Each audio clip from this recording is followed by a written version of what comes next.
Those who live in heaven don't need to think about those in hell. A quote from Jesse the Dwarf. A boy in the darkness kept telling himself he had to see it through to the end. As he said this, the boy clawed at himself. Because those who live in hell think of heaven every single moment. The message he kept staring at told him to go to the very end of the other world. The boy looked very confused. He didn't know why he had to do this, until he collapsed from exhaustion. Once again, the main character had a dream. It was like when he was sleeping in the back seat of a car. Then a bright light shone on him. Somehow, the main character was trapped alone in a cave. For many years, the only thing he had was a book about the heavenly demon's martial arts. Then a message appeared, saying that if the boy wanted to go home, he had to see it through to the end, and then he would be able to see his family again. One day, he received a notification that the final tutorial was complete, and our hero woke up. At that moment, the boy burst into tears because he had finally done it. But when he stepped through the gate, it wasn't his world. In fact, this was just the beginning of everything. The boy fell into despair. He couldn't understand why this was happening. It had been 15 years since he started trying to get home. Just then someone called out to the main character. Someone said they heard the boy's voice and came to see what was wrong. Furthermore, this man said that he had wanted to spare the boy, but his family was starving. That's why he wanted to eat the boy. You could see the fear in his eyes. The sword fell to the ground. Our hero was still alive and blamed the man for what had happened. His mind was filled with guilt. Just then a notification popped up saying his martial arts level had increased. Even amidst this tragedy, the main character had reached a new level. The main character slowly began to find this situation interesting. He even laughed uncontrollably. The moment he saw that notification, the main character understood what he had to do with that martial arts book. He had to level up. To return to his world, he had to reach the maximum level. Back in the present, a boy ran to his demon cult leader. The main character was asking a defeated man which generation's cult leader he was. With a sword to his throat, he said he was the 8th Sword Emperor. It seemed our hero had already defeated the 6th and 7th generation leaders. The main character thought it was great that they came back to challenge him from time to time. And with a single blow, the hero finished off his opponent. One of the followers attacked to avenge his leader, but the main character thought that someone who calls himself a member of the demon cult shouldn't say such things. Before the hero could even realize it, the boy's face was grabbed. The hero admitted this boy was quite brave. For some reason, the boy's body couldn't move. Then an energy barrier was created.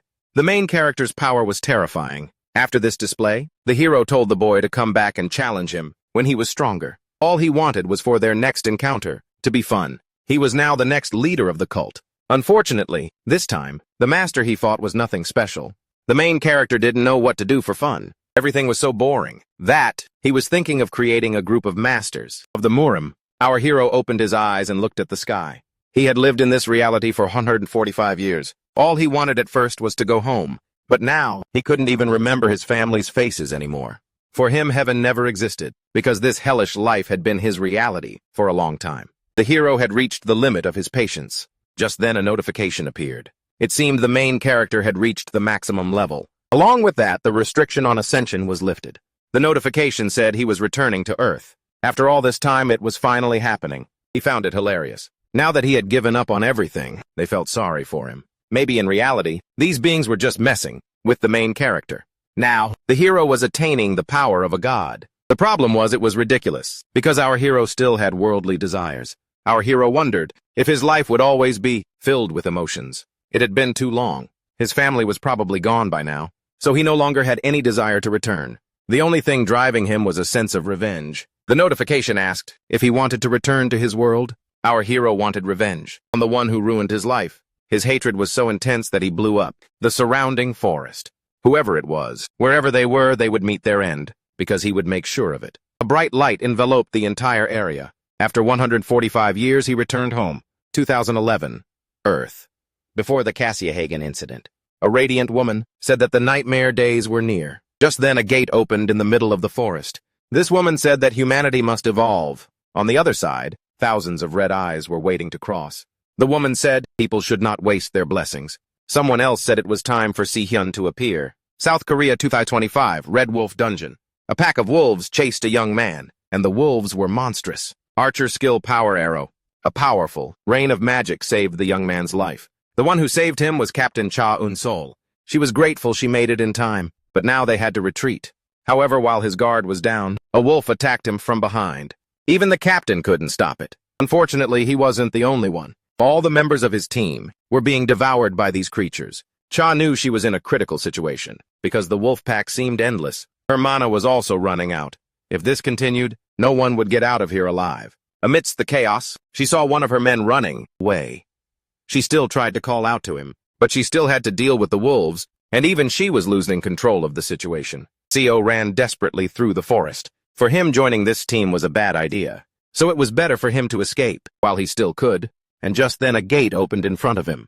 But furthermore, an arrow landed right in front of him. Seo didn't expect to be followed this far. Cha Eun-sol wasn't going to let him escape.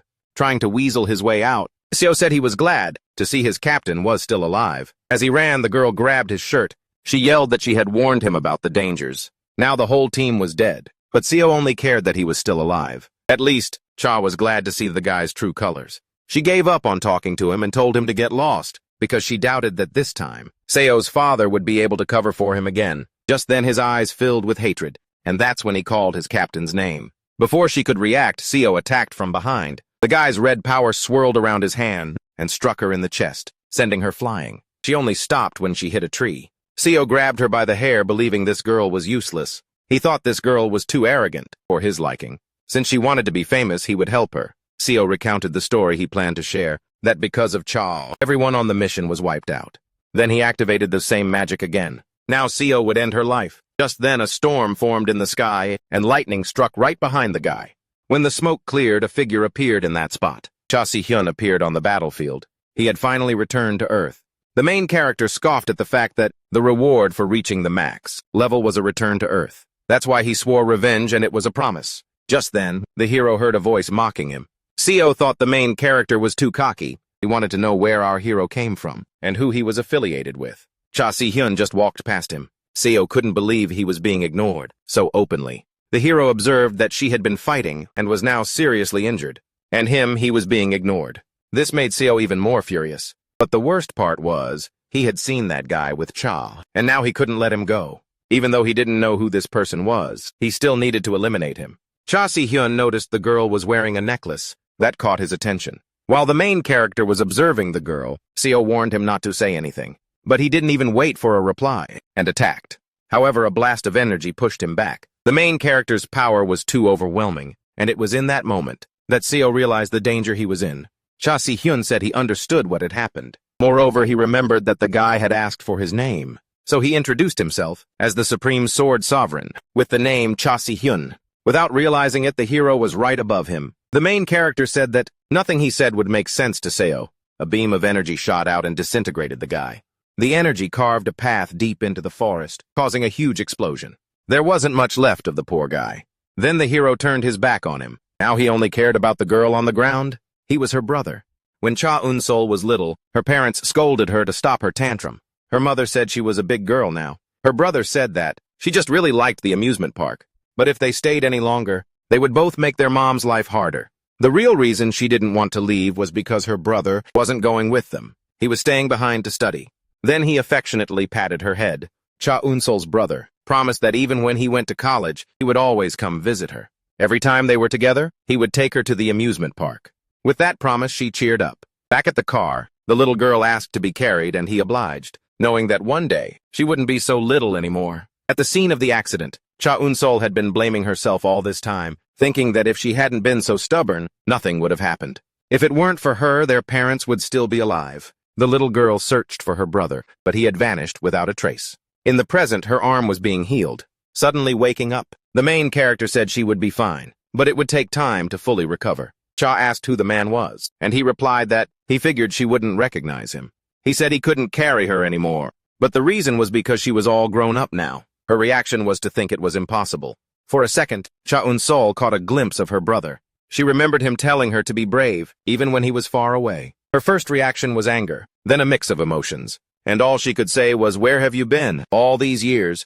Cha Si-hyun hugged her to comfort her. But as soon as she remembered her situation, the girl pushed him away to look for Seo. Then her brother showed her what was left of her attacker. Cha Eun-sol was shocked. The girl asked who did this, and he took responsibility. Right then, Cha Eun-sol grabbed her brother and said they had to run. Later in the apartment, Cha Si-hyun said it had been decades since he'd seen this place, and everything was still in its old spot.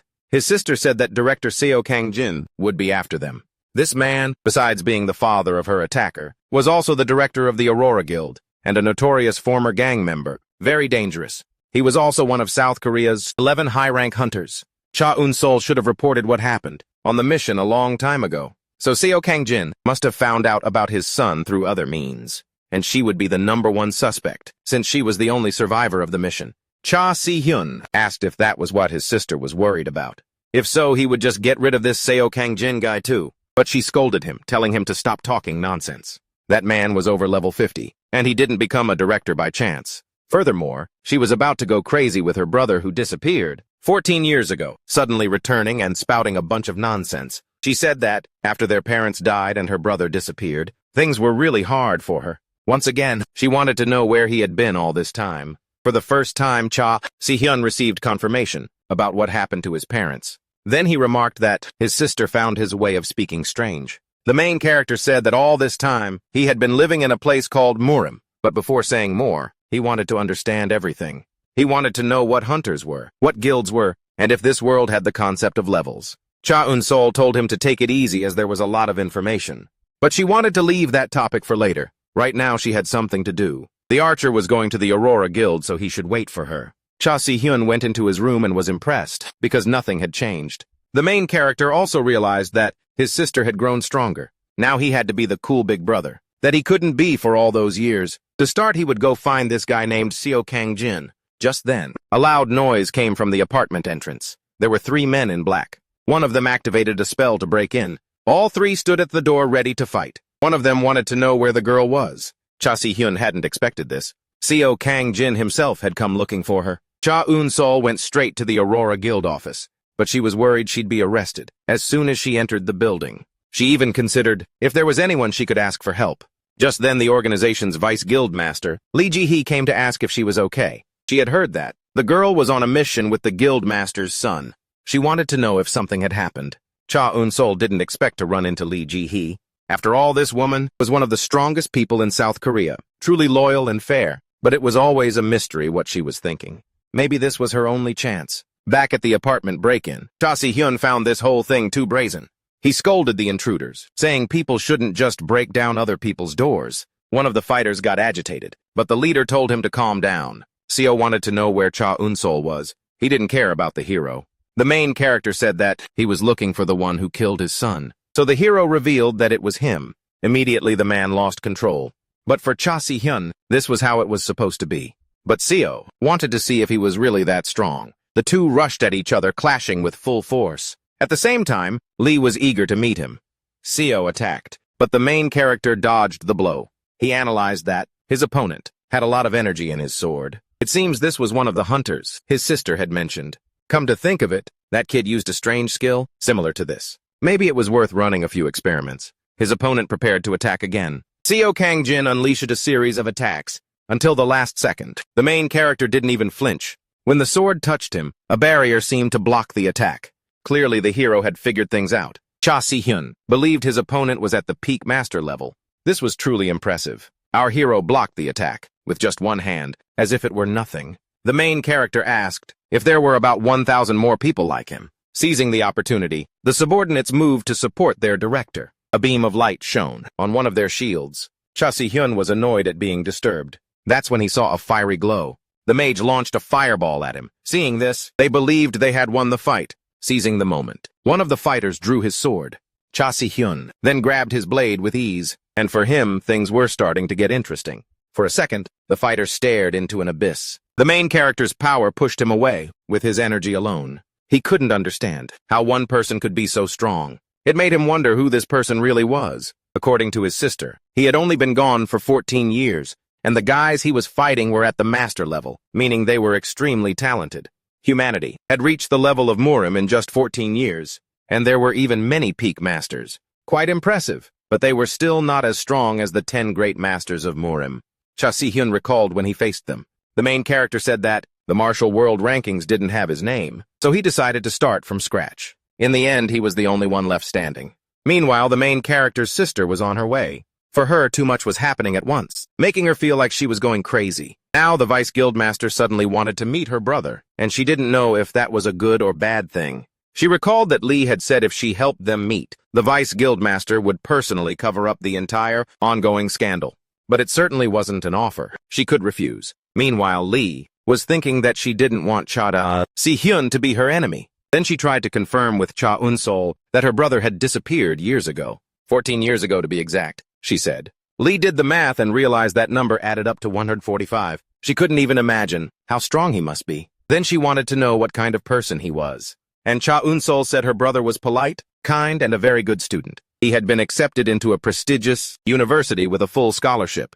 And what's more, he was the type of person who never gave up. If he started something, he had to see it through to the end. Cha Si-hyun pointed to the last guy who had attacked him. He found his power interesting, so he wanted to see it again. Just then, he punched a guy who tried to attack him from behind. The mage who was preparing a spell was horrified to see that. He fired, but Cha Si-hyun's shield blocked it without any trouble. Now it was his turn to use some tricks.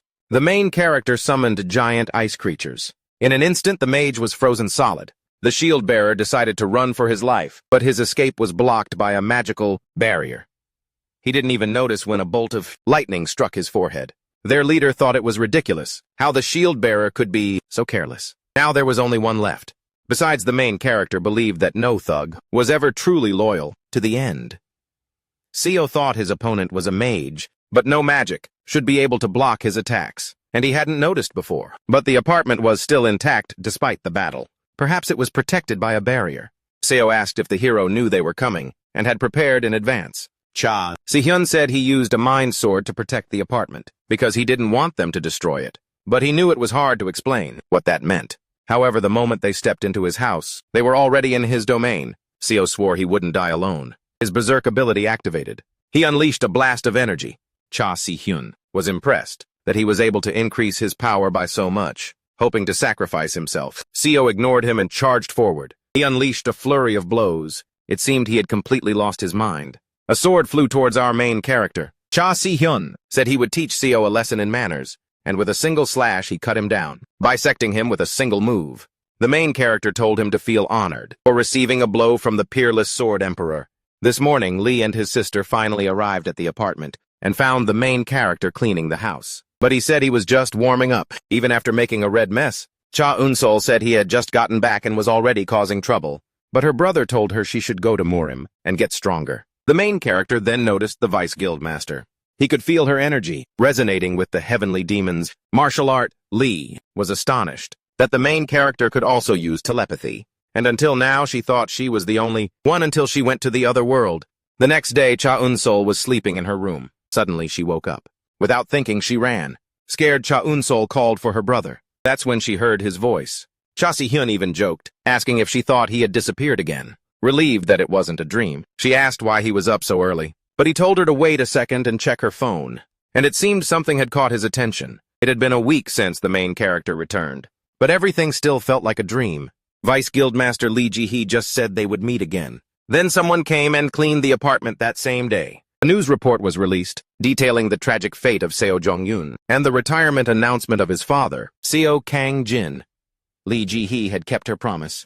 Because Cha Un-sol was the sole survivor of the previous mission, the guild would be keeping an eye on her for a while. And now the Vice Guildmaster had summoned her brother, raising the question of what she was planning.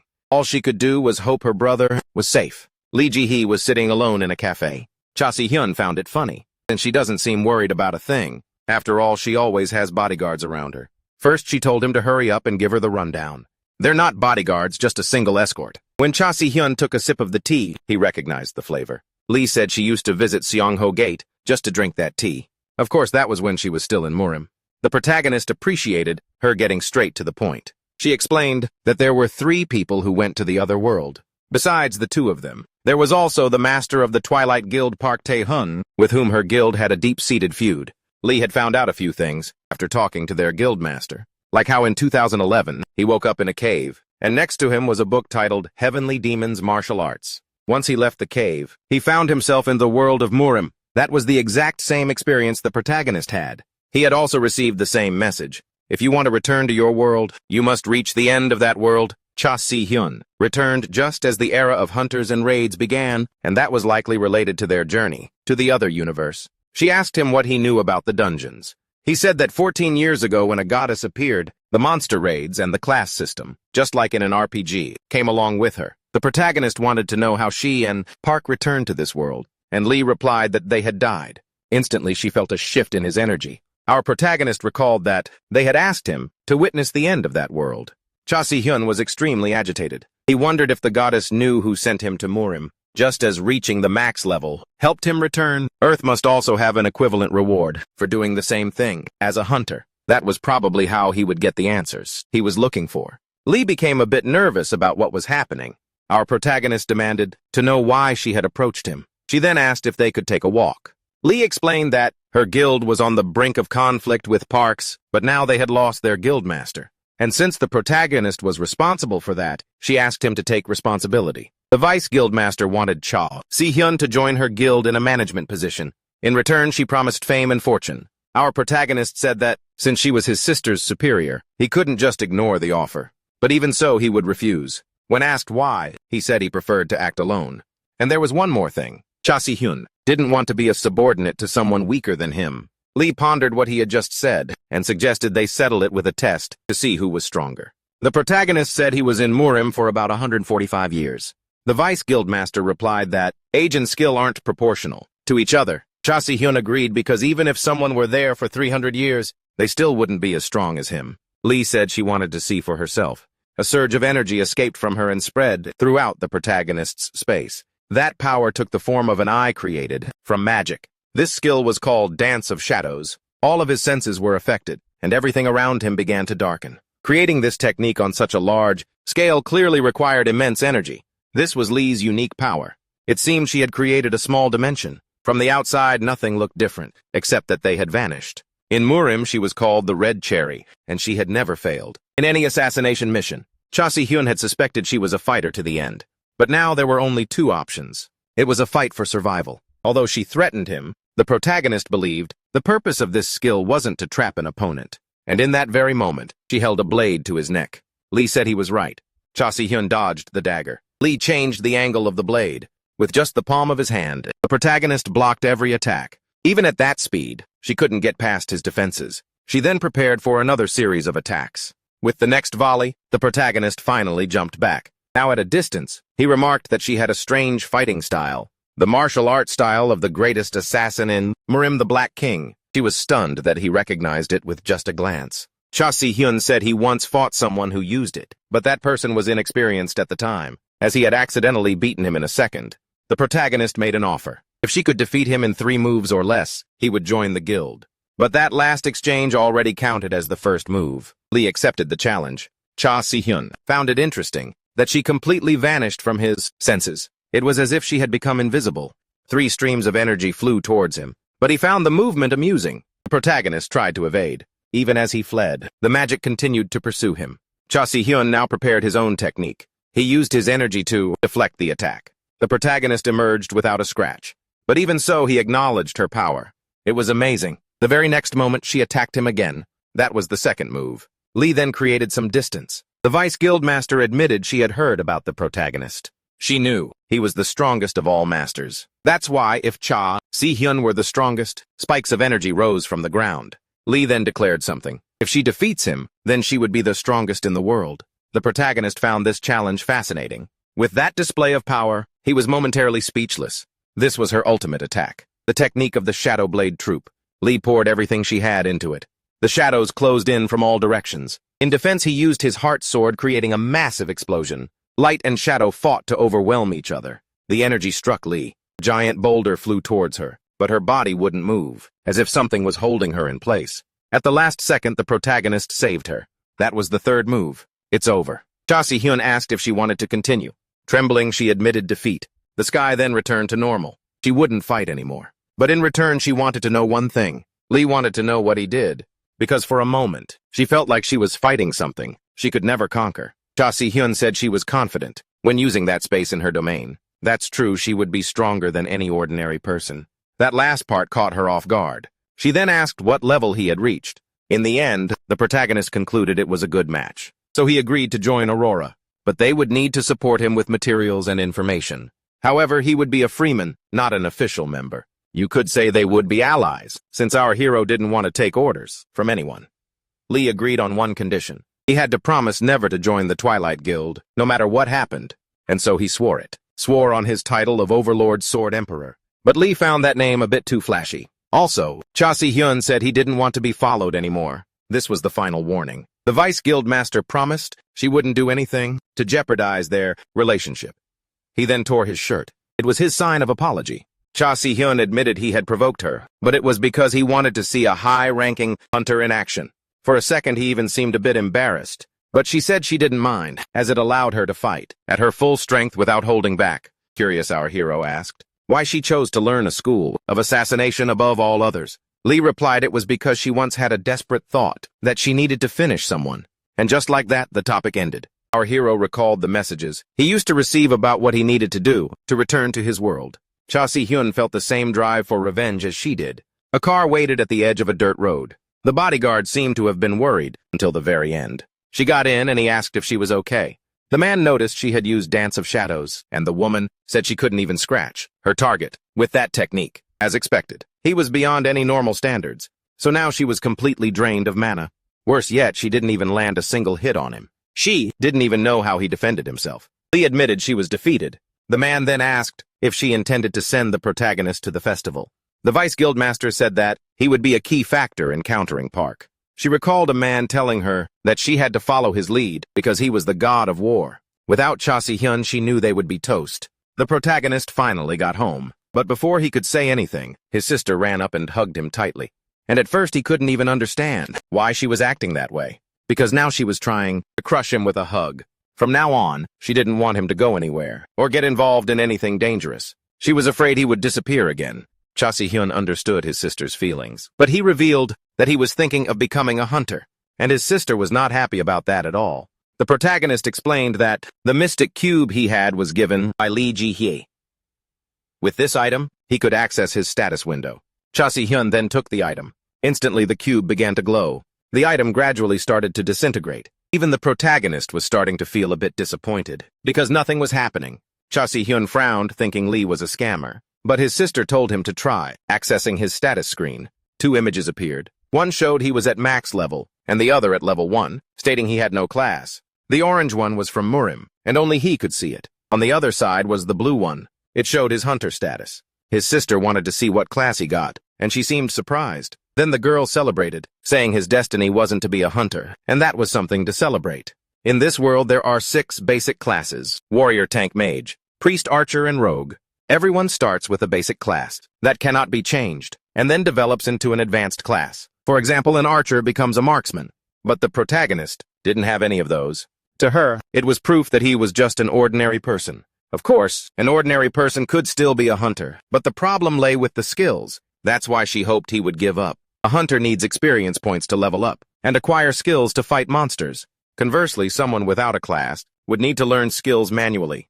For reference, the Close Combat Cube, the cheapest and simplest costs 20,011. That's why hunters with classes level up automatically, while those without have to constantly pour money into it. So the problem was that Cha Si-hyun didn't really have the money. But then he remembered Lee would sponsor him. But unfortunately for her, he hadn't fallen for her bluff. Looking back, if he hadn't formed that alliance, he would have been in big trouble now. But there was more to it. The fact that he was a martial arts genius in Murim meant that here on Earth, he was completely talentless. In the Chiak Mountains, this was a tutorial raid by the Aurora Guild. But it could also be described in other words. It was a rabbit raid, which was suddenly blown up by an arrow. Cha Si-hyun thought it was ridiculous that they had to go all out just to catch a simple rabbit. His sister said that many rookie hunters come to this area, take it lightly, and end up in trouble. That's a Luna stone. It contains raw, unrefined natural energy. It's worth a lot of money, and is also the reason nuclear power plants disappeared. Cha Eun-seo told her brother to be careful, because anything could happen in a dungeon. But before she knew it, he had taken down a whole bunch of rabbits at once. What annoyed her was that he completely ignored her. Meanwhile, the protagonist realized that when using his martial arts powers, he didn't get any hunter points. Cha Si-hyun considered his options, wondering if he had made the wrong choice. The power he received was just a basic dagger. Technique. His sister scolded him for being demanding about a free power when he received a D-rank skill. Cha Eun-seo commented that she didn't know what kind of contract he signed, but it was clear to her that woman was planning to use him. The protagonist continued to ignore her, and he seemed incredibly annoyed. Even the girl noticed. The atmosphere had changed. But before she could touch him, he grabbed her hand and asked if she had nowhere else to be. Cha Eun-seo was shocked. Exactly 337 rabbits. That was the number her brother sensed with his enhanced perception. She thought that was too many, for someone who was supposed to be a beginner. That was the moment her brother left. Cha Si-hyun couldn't help but feel insulted. He received a D-rank skill, despite being someone who had reached the pinnacle of swordsmanship. On top of that, he was labeled as a nobody, with no class. Cha Si-hyun drew his weapon, jumped into the air, and channeled his energy. But when he landed, a deep crater formed beneath his feet. That army of rabbits looked at him with suspicion. He heard his sister scolding him, and he joked that she should save that anger for later. Because right now, he was thinking of how to cook these guys. Multiple warning notifications popped up at once. There were instructions on how to use the blade. He got even more irritated as the system tried to guide him. As far as he was concerned, the fun was over. All the rabbits attacked at once. They looked more like beasts now. Who did they think they were trying to lecture someone? Effortlessly, the protagonist cut them all down. He was told that hunters appeared 14 years ago, so it would take at least another 100 years for anyone to reach his level. A few more notifications popped up, one about the dagger technique. This seemed to be something new. Cha Si-hyun asked his sister what those messages meant. He said the windows were too small and he wanted to enlarge them. On the other hand, his sister was very worried about what he had just done. The protagonist said it must be a bug or something similar. But Cha Eun-seo didn't understand how he could reach a plus grade in swordsmanship so quickly. Something seemed to have caught the hero's attention. He asked if passive skills earned points, since passive skills don't use mana, and she agreed. The protagonist looked quite happy to hear that. His skill was described as an ultimate treasure of divine origin that required a plus-grade mastery, something that surpassed perfection. Cha Si-hyun believed this would make the future much easier. He then prepared to attack. His strike created a powerful wave of energy. Apparently, he could earn skill points by using martial arts. That must be the reason why Korea's top hunters are Lee Ji-hye and Park Tae-hun, because they must have all acquired a unique skill. Hearing this, Cha Eun-seo looked at her own bow. Then she called out to her brother, asking him to teach her martial arts. Cha Eun-seo said she had suspected it before, but now she was sure he was very strong. She remembered what happened in the Red Dungeon. Unless she became stronger, she wouldn't be able to stop it from happening again. Certainly, Cha Eun-seo would continue to have regrets, but she knew she would never be as strong as her brother. Before she could get more emotional, he promised that yes, he would teach her. This would be the first time the protagonist had a disciple. It was a good thing because he would always be able to be by her side, so she could learn to protect herself. Now that everything was settled, he told her to follow her master. The two of them ran together through the open field. Cha Eun-seo asked what he wanted to do now. She wanted to know if he planned to continue using hunter skills. Just then, two rabbits attacked them both. The protagonist immediately prepared to use his martial arts, finishing them with a single blow. Our hero replied that he didn't know what his future as a hunter would be like. Even now that he had discovered how to level up, he still wanted a class skill. Our hero remembered that Lee was able to evolve by using her martial arts and rogue skills. Therefore, he also needed to find a class that suited him. That's when a thought flashed through his mind. Our hero then jumped into the air, hovering above the rabbits. He gathered energy in his hand. Any class skill related to martial arts would be useless and other types would be hard to combine. But what about magic? With one attack, he destroyed the entire field. His sister worried that he was acting recklessly, but he was quite pleased because with magic, he would have more options. That's why he was going to become a mage. Only Cha Eun-seo became worried, as she had explained that he couldn't just choose a class. But apparently he didn't even care. After experiencing both systems, it was clear that they were very different. The Murim system no longer had any useful functions in this world. Meanwhile, his sister was glad that she wouldn't have to save up for a while. On the other hand, the hunter interface displayed everything useful in a more friendly way, as if it were created by two completely different people. The hunter system was reliable and fast, rewarding its users, and with effort, anyone could become stronger. The Murim system was much harder and slower to evolve, forcing its users to risk their lives repeatedly. The Heavenly Maiden was a legendary figure who created the martial arts of the Heavenly Realm cultivation. When he woke up in the cave, he still hadn't realized that. Finding that book was due to great luck or divine intervention. Using that logic, the goddess had granted humanity the hunter system. That's when the protagonist realized the creator of the Murim system was the angel, the hero with Lee's support. It had been a month since the protagonist started venturing into dungeons, fighting chickens. Our hero finally felt like he was back in Korea. as there's no dish more Korean than that. Just like that, he was at level 22. Meanwhile, his sister had studied the 365 blood meridians. Cha Eun-seo had also learned to circulate internal energy. Although she was past the age to learn martial arts, there was always a way. Curious, his sister asked what he planned to do. He told her she could vomit as much blood as she wanted. Obviously, that scared her a lot. Our hero cleared and opened all of her meridians. But after that, Cha Eun-seo improved a great deal. She even nearly burned his hair a few times. The Vice Guildmaster said the protagonist was doing great. It was time for them to formalize their agreement. Our hero found it funny that she was always so direct. The protagonist said it had been a while since she called him. Lee got close to his face and asked him out on a date. After the initial shock, even though this was his first time being asked out, the protagonist ultimately refused. Lee said a new dungeon had appeared in Bushin. The danger level was 10, and hunters needed to be at least level 45 to 50 to go there. So no low-level hunter could go except for our hero. Cha Si-hyun asked why she wanted to go to such a dangerous place with just the two of them. First, she wanted to control that dungeon. But she also wanted the hero to level up as fast as possible as a hunter. The protagonist asked if she was trying to carry him, but Lee said that his way of speaking didn't sound like an old man from Murim at all. Our hero asked why she wanted him to become strong. The Vice Guildmaster thought for a moment before answering. Lee told him about the Festival of the Sun, held annually by the Aurora and Twilight Guilds. It's a battle to decide who is the best in South Korea. It's promoted as bringing harmony among hunters, but in reality, it's used to determine who is the strongest. The two guilds are constantly at war, fighting over dungeons, and people don't know what happens inside because it's never made public.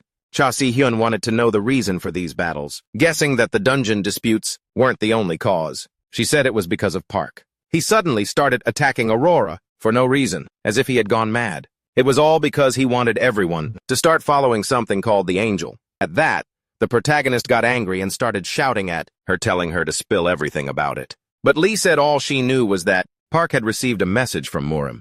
The protagonist thought the problem was he couldn't even see other people's status windows to know if they were lying or not. The Vice Guildmaster said she didn't understand how he could treat her as a guide, and everyone else so coldly, just because of a message. Not to mention, before the protagonist, the two of them were the only ones who had been to Murim. That gave Cha Si-hyun something to think about. Lee then made an official request for him to join the festival representing the Aurora Guild. Lately, the balance of power has been tipping in favor of the Twilight Guild. That's because they've been forcibly taking over dungeons.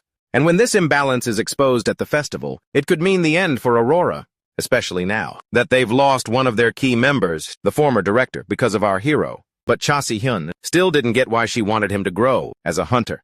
Lee explained that the Solar Festival attracts media attention from all over the world, and she knew the hero didn't want to be exposed because his skills could provoke other hunters. Or maybe he was confident enough to take on the entire guild society alone. That's why, to participate in the festival, he could only use his hunter abilities. And since our hero owed her a favor, he had no way to refuse. And he didn't even have to say anything, because she already assumed he'd agreed. In this case, there were 6 mage skills and even 2 high-level ones, plus 1 skill from the mage class. Now that he thought about it, Cha Si-hyun realized that one day he might have to fight this Park guy. So he figured he was getting the better end of the deal. Then, our hero saw a small piece of paper flying toward him.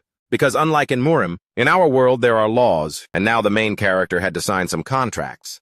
They were just a few documents guaranteeing payment, and confirming that he was providing services to the Aurora Guild. Our hero realized he needed to establish a guild because he couldn't be a freelancer and represent a guild in the festival. Ultimately, he needed a business registration number, and also to earn those cubes worth more than a house. It was better if he signed right away. Clearly, she had planned this from the very beginning. Cha Si-hyun needed to create a name for his guild as a formality. He could write anything, but what he entered was unlimited. Now they teleported to the mission. For some reason, our hero felt like he only ever left home to enter dungeons. By the way, this one was called the Puffin Bird Monster. Lee Ji, he said that these creatures were weak individually, but there were countless of them here. Cha Si-hyun sensed at least 3,000 of them with his ki, and the main character got excited. For him, the more the merrier. Our hero created a spear of light. With this attack, he electrocuted the flying creatures. Lee was shocked because he had just learned that technique. But the hero said that for him, Mana Enki worked in a similar way. She told him not to overdo it, or his energy would deplete quickly. But the main character didn't believe that would happen. Cha Si-hyun asked if dungeons ever had only one type of monster. His friends said they did, which the hero found strange. Lee said that ever since dungeons appeared, 14 years ago, thousands had been discovered. And so far, there had never been a case of two types of monsters in the same dungeon. Something attacked the bird monster and threw the remains against the wall. A giant dragon roared in fury. By a lake, a man scooped up some food with a plate and threw it to the fish. Somewhere in Seoul, at the home of the Twilight Guild's master, Park Tae-hoon's subordinate Kim Chun-ho reported that Aurora's vice master had been acting strangely. According to his intel, she'd been giving a lot of support to a rookie and had run many dungeons with him. But the guildmaster didn't seem very interested in the information. The assistant continued saying that the rookie was the brother of one of their guild members and that he was the one who vanished 14 years ago and just returned. The assistant had more to say, but the last detail finally caught Park's attention, and he asked where the rookie had been. Kim reviewed his report and concluded that they didn't know, but they did know that Aurora's former leader didn't retire. He disappeared after confronting this rookie over his son. Park said that the man was no longer alive. His assistant seemed to find that a bit hard to believe. The guildmaster asserted that Cha Si-hyun was the one who finished him, and that's why Park believed our hero came from Murim. Our hero stared at the defeated creatures. Cha Si-hyun thought that using these abilities felt different from his Murim powers, but Lee called him back because he was having too much fun. The thing was, he'd been in this dungeon for at least an hour, and he was probably running low on mana. After destroying everything in sight, Cha Si-hyun wanted to explain something to her. He said that in that case, there was a skill that let him trade life force for mana. The main character explained that in Murim, he had acquired the power of the spirit body, which gave him infinite abilities, and he also had the ultimate 9 eternal lives. But Lee was overwhelmed by all these weird pieces of information, so the main character decided to simplify it. Our hero had an endless flow of energy. Although martial arts differ when you reach the ultimate realm, all paths lead to one. In fact, there was nothing he couldn't do, since he had reached the max level. In short, Cha Si-hyun would now take care of the boss. Lee thought that with someone like him, she had nothing to worry about at the festival. A monster tried to seize the opportunity and lunged at her, but it stood no chance. Then she decided to focus on her own job. The sky was filled with monsters, but Lee cut them all down in seconds. After the attack, she clung to a mountain to keep from falling. She used the rock for momentum and jumped. The vice master went from one monster to another, clearing them out one by one. Lee then reached the edge of the mountain, but it seemed it wasn't over yet. The monsters just kept on coming. When she got back, Lee was going to change the dungeon's danger level, as there were far more of them than reported. She was utilizing a perfect formation for the mission. A mage on the team, an archer, a priest, a scout, and an anima class. Just then she felt something was wrong. A swarm of giant dragons flew overhead. But aside from them being giant, she couldn't understand why there were two types of creatures in the same dungeon. And before she could get hit, she jumped to safety. But another one lunged right after. Only this time she had her magic ready. The problem was another dragon she didn't see was also lunging for her, and she got hit in midair. Lee realized they were using demonic power. The entire dungeon system was broken. Luckily, she saved herself at the last second. The main character had been waiting for this moment. Lee was annoyed to realize he knew about these monsters, but he just said there was a boss. He said he deliberately saved them for last. Cha Si-hyun explained that he understood she was speechless from shock, but he knew she could handle these monsters. Besides, our main character said he was hungry and asked if she wanted them fried or grilled. But the vice master said this was no time for jokes. Cha Si-hyun summoned fire magic in one hand and lightning magic in the other. Combined, these were some of his new abilities. He had been waiting for them. All the dragons flew toward him. The sky was filled with monster corpses. While the main character fought, Lee said she thought he would fight using magic. But for some reason, he was using his fists. Only for Cha Si-hyun to say this was pure magic. The vice master was stunned by what she was seeing. A gate opened, and more dragons appeared to fight. Scared, she ran to help her friend. But for some reason, he didn't move and let himself get surrounded. She attacked with her skill, aiming to create an opening for them to escape. But some of the creatures didn't get out of the way. Instead, they absorbed the attacks. The monsters were sacrificing the smaller ones. Lee yelled for our main character. Now one thing was clear to her. The smaller creatures weren't moving on their own, or by instinct. It was the bigger ones commanding them. That's why they threw themselves in front of the attacks. Now she knew the way to win. They needed to take down the big ones. But her concern was whether her friend was okay. Lee recalled the last image of Cha Si-hyun, but looking into his eyes, he had deliberately not dodged. That frustrated her, because she never knew what he was thinking. Lee wanted to help the main character, but this was the first time they'd faced an anomaly, and he was pushing the difficulty limits. Just then, she had a good idea. As the monsters focused on the battle, one of them didn't notice a girl on its back. Her plan was to find the monster that was causing all this chaos. But without noticing, another creature collided with hers. But in free fall, she aimed for another monster to hold on to. She used one of her daggers. Finally, they noticed her. But it was too late. And Lee believed that one-on-one she could handle it. So she activated Shadow Dance, except it wasn't alone. This was a never-ending fight. But just then a spell grazed past her. A few seconds later, a huge explosion erupted. The Vice Master didn't understand where such massive energy came from. The main character was using divine sword magic, but he was creating more than usual. She was witnessing his infinite power firsthand. Cha Si-hyun said he was tired of this hunter game. Thousands of swords were summoned at once. A rain of light annihilated the monsters. In just a few seconds, they were wiped out. The battle was over, but a question remained. The danger of the same thing happening in another dungeon. At this point, the dungeon danger level system might not be reliable anymore. A party could get wiped out if this happened somewhere else. Perhaps the Solar Festival wasn't the top priority. But one thing was certain. Park Tae-hoon would want to take advantage of this. If she wasn't careful, Twilight would crush them. Lee didn't know what to do at this moment. While she was distracted, someone held something out in front of her. Cha Si-hyun said she was too distracted. He was showing her a stone that was different from the rest. She explained that it was a skill stone, and since it came from a large monster, its power would be just as great. But Lee still seemed out of it. The Vice Master called the main character and said she wanted to tell him something. 1 month later, a group of young people were talking about the Solar Festival and a rookie in one of the guilds. Apparently, our main character had become famous on the internet. People were saying he was Aurora's secret weapon. Kim realized he was screwed. In a Twilight meeting, the members were furious because they knew nothing about the rookie causing a buzz. One of them didn't even realize the guildmaster was present at the meeting. Apparently, he was calm, but he immediately ordered the man to sit down. Confused, he obeyed. The guildmaster said that Aurora had revealed their ace too soon. Sooner or later, they would find out if the main character was the real deal or not. But for now, they would take him out of the game. Kim Chun-ho was in the cafeteria looking very worried. He looked at his watch, expecting someone to arrive any moment. When he saw his guest, he stood up immediately. The man was pleased that this person had accepted his invitation. Our hero, Cha Si-hyun. The main character looked around the place, then of course at the outstretched hand. He finally accepted the handshake. Then, he asked if the young man was Kim Chun-ho, the assistant he came to see, but immediately remembered to be less formal. So Kim found the main character quite rude. But that was exactly Kim Chun-ho's goal. The more information on the hero, the better. Just by observing this assistant, Cha Si-hyun began to wonder if everyone at Twilight was just a bunch of idiots. Kim placed a magic soundproofing device on the table. When he pressed the button, a soundproof curtain formed, cutting off all noise from inside and out. Our hero found it funny that he was so eager for a private conversation.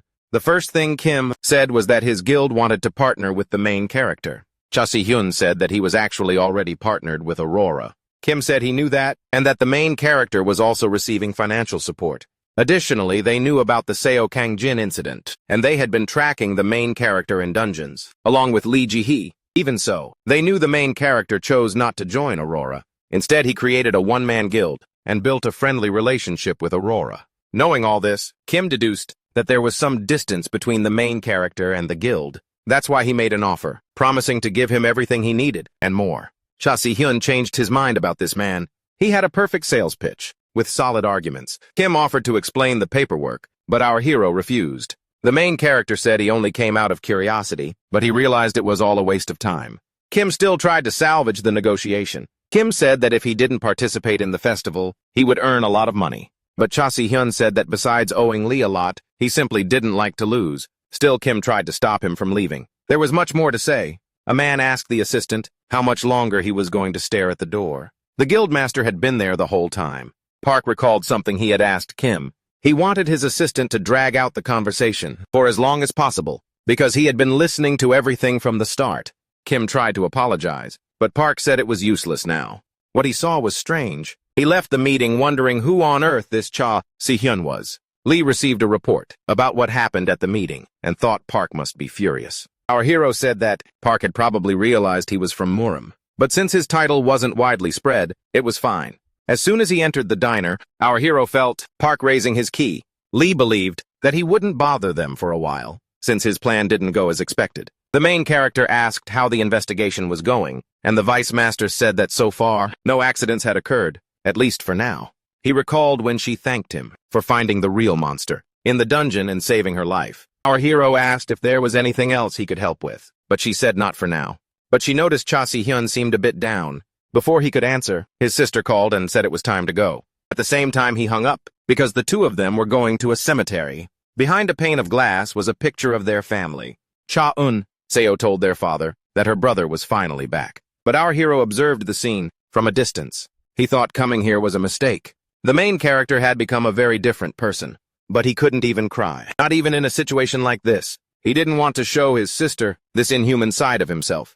That wouldn't do any good. Cha-un Seo asked if he felt anything. She said he didn't look sad, or even a little emotional. His sister insisted that he had to say something. All he could say was that he was sorry, because he had become someone who couldn't show what she wanted to see. And that made Cha-un Seo really upset. The girl yelled at her brother, saying he didn't understand what she was saying. All she wanted was just one thing. At that moment, she recalled a memory from her childhood. She didn't understand why he had changed so much, and was now so cold. Cha Si-hyun was no longer like her brother. But that didn't matter to her anymore. She had been living alone anyway, for a long time. His sister walked away. He kept thinking he shouldn't have come here. She really wanted to know why he had changed so much. He also wanted to understand why these things happened to him. Suddenly, a notification appeared. It was a status window from Murim. It asked why the main character was still maintaining his human form. Cha Si-hyun didn't know what was going on. A new notification asked the main character to stop denying it. If he wanted, they could strike a new deal. Our hero thought this being was still greedy, but now he was certain he was talking to a god. The new message said it would end the main character's life once again. Of course, Cha Si-hyun didn't back down. He promised to find this god and destroy him. The notification said the challenge was accepted. Then the board disappeared. Our hero became thoughtful again. He took the threat of everything starting over very seriously, because all he had was his sister. Cha-un Seo looked back and realized she was alone, but her brother hadn't followed her. A few days later, a host appeared very excited. She said that the day everyone had been waiting for, to see their heroes explore dungeons and fight monsters, had finally come. As she announced that the day had arrived, the major Korean event everyone was waiting for, the Solar Festival, had begun. A celebration held to promote harmony between the guilds. But it also allowed people to see the hunters in action. The main character thought this festival was like an Olympics. They explained that the public was fascinated by hunters. People saw them as heroes from movies. One of the goals of the Solar Festival was to make the image of hunters more friendly. Lee noticed something was wrong with our hero. She put her teacup aside and asked the question on her mind. The Vice Master asked if he had a fight with team captain Cha-un Seo. It was no surprise. They both arrived with grumpy faces. She immediately guessed it was the main character's fault. Our main character asked Lee to help him find a house somewhere far away and quiet. She looked confused. But when he said he got a message from Murim, she was shocked. Our main character wasn't sure, but he believed a god was coming for him. The main character didn't know how this fight would turn out, but he didn't want his sister to get involved. Lee was very confused by everything she was hearing. But to her it was absurd. Disappearing from his sister's life, for her own good, sounded strange. But for the main character, he believed that Cha-un Seo didn't need a brother like him. As she herself had said, the person she knew was gone and never came back. So maybe he should have stayed in Murim. Lee couldn't stand that nonsense and punched him. The girl admitted she didn't like getting into other people's business. But if her brother said something like that, she would want to punch him too. She told him that he understood his sister even less than she did. A man came looking for Cha-un Seo, but he found the Vice Master in a rather awkward situation. Lee told the main character not to go. She'd be right back. For some reason, the boy was speechless. He had just been awakened by a fan. Before the festival began, the host invited everyone to watch the opening ceremony. There was the Master of Aurora Jeon Jun-ho, a paladin. Next to him was the Vice Master of Twilight, Kang Sang-ik, a rogue. A girl said those two used to be in the same party. Just then a hand reached out to greet the guildmaster. For a second it looked like anger would take her over. But Lee managed to greet Park politely. She also commented that the boy who replaced her had grown up quite a bit. The man was offended, but his guildmaster held him back. Park replied that he heard Lee was taking care of a rookie and always wasted her time on the weak. But what she heard was a threat that he would again sever all her important relationships, as if she was shaken by that.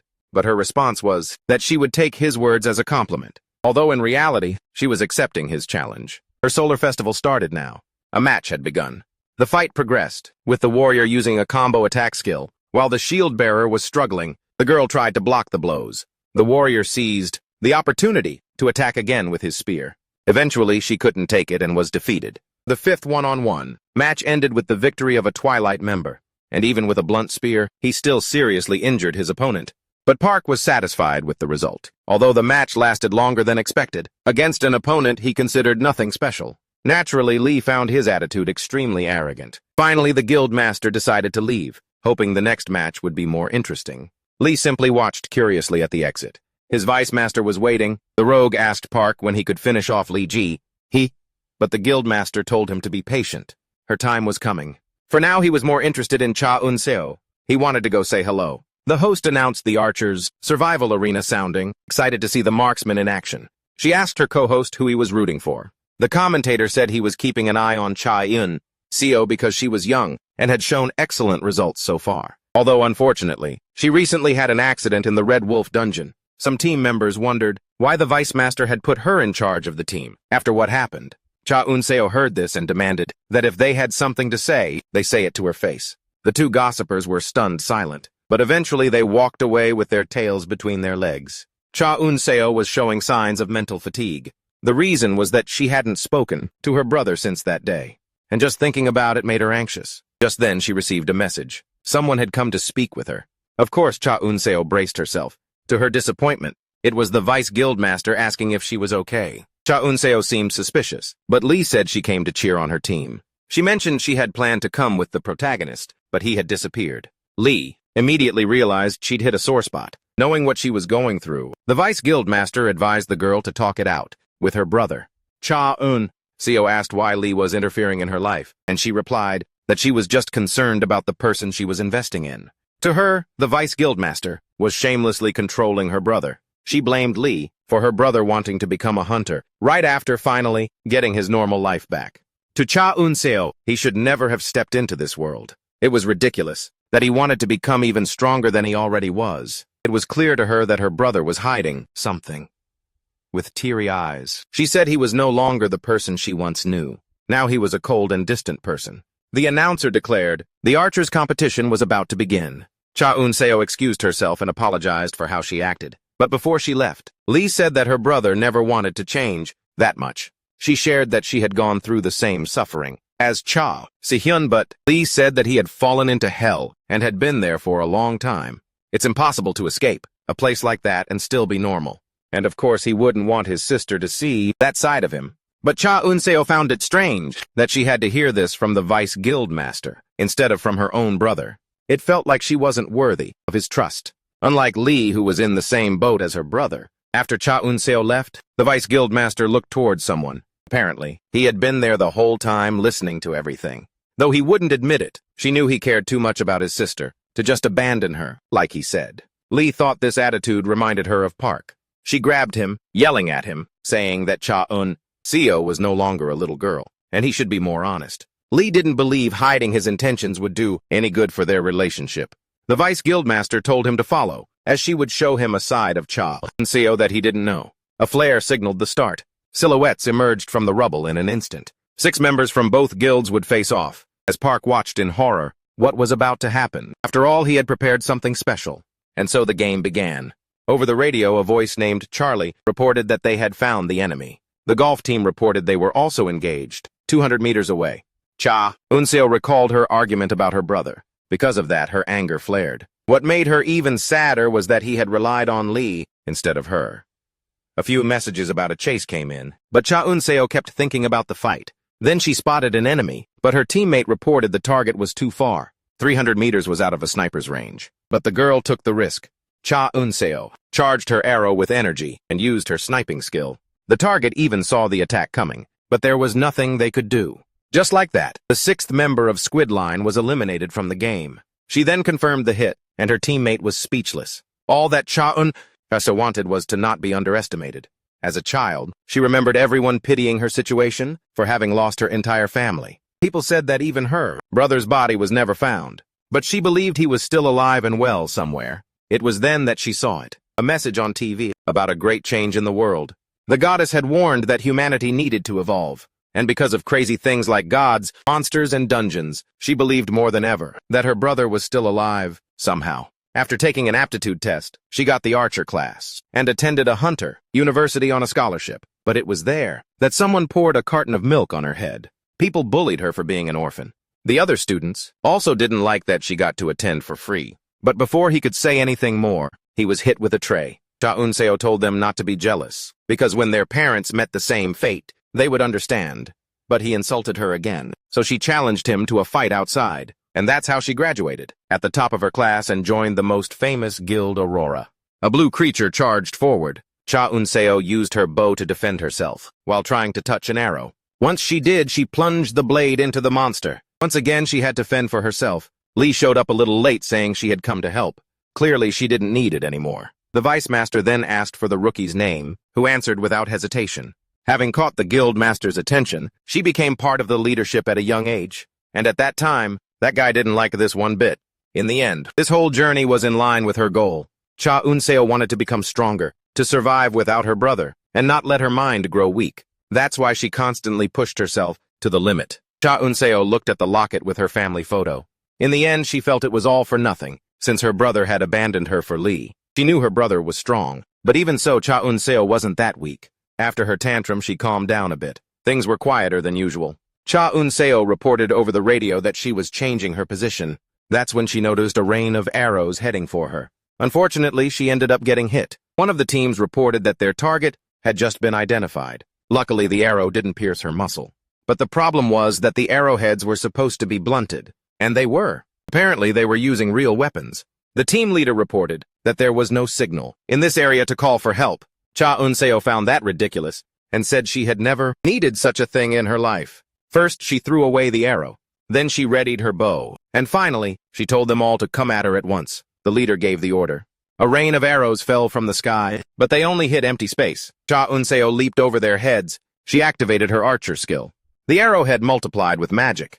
This time, it was her turn to unleash a shower of arrows. Unfortunately, she missed one person due to her injury, but he was frozen in place, seeing his entire team taken down at once. On top of that, with practice arrows, he never thought someone could deal so much damage at close range. Under the circumstances, snipers are experts at long range. Artillerists focus on attacks in a single area, and rangers are the most agile. Although Cha Eun-seo was still in pain, he would handle the rest. But taking advantage of the opening, another enemy rushed to attack. She dodged it. The attacks missed. Just as she took the opportunity to counterattack, the energy blast heading for him just grazed him. But because her ability works like a boomerang, the arrow looped back around. And while he was yelling at Cha Eun-seo, he didn't see what was happening.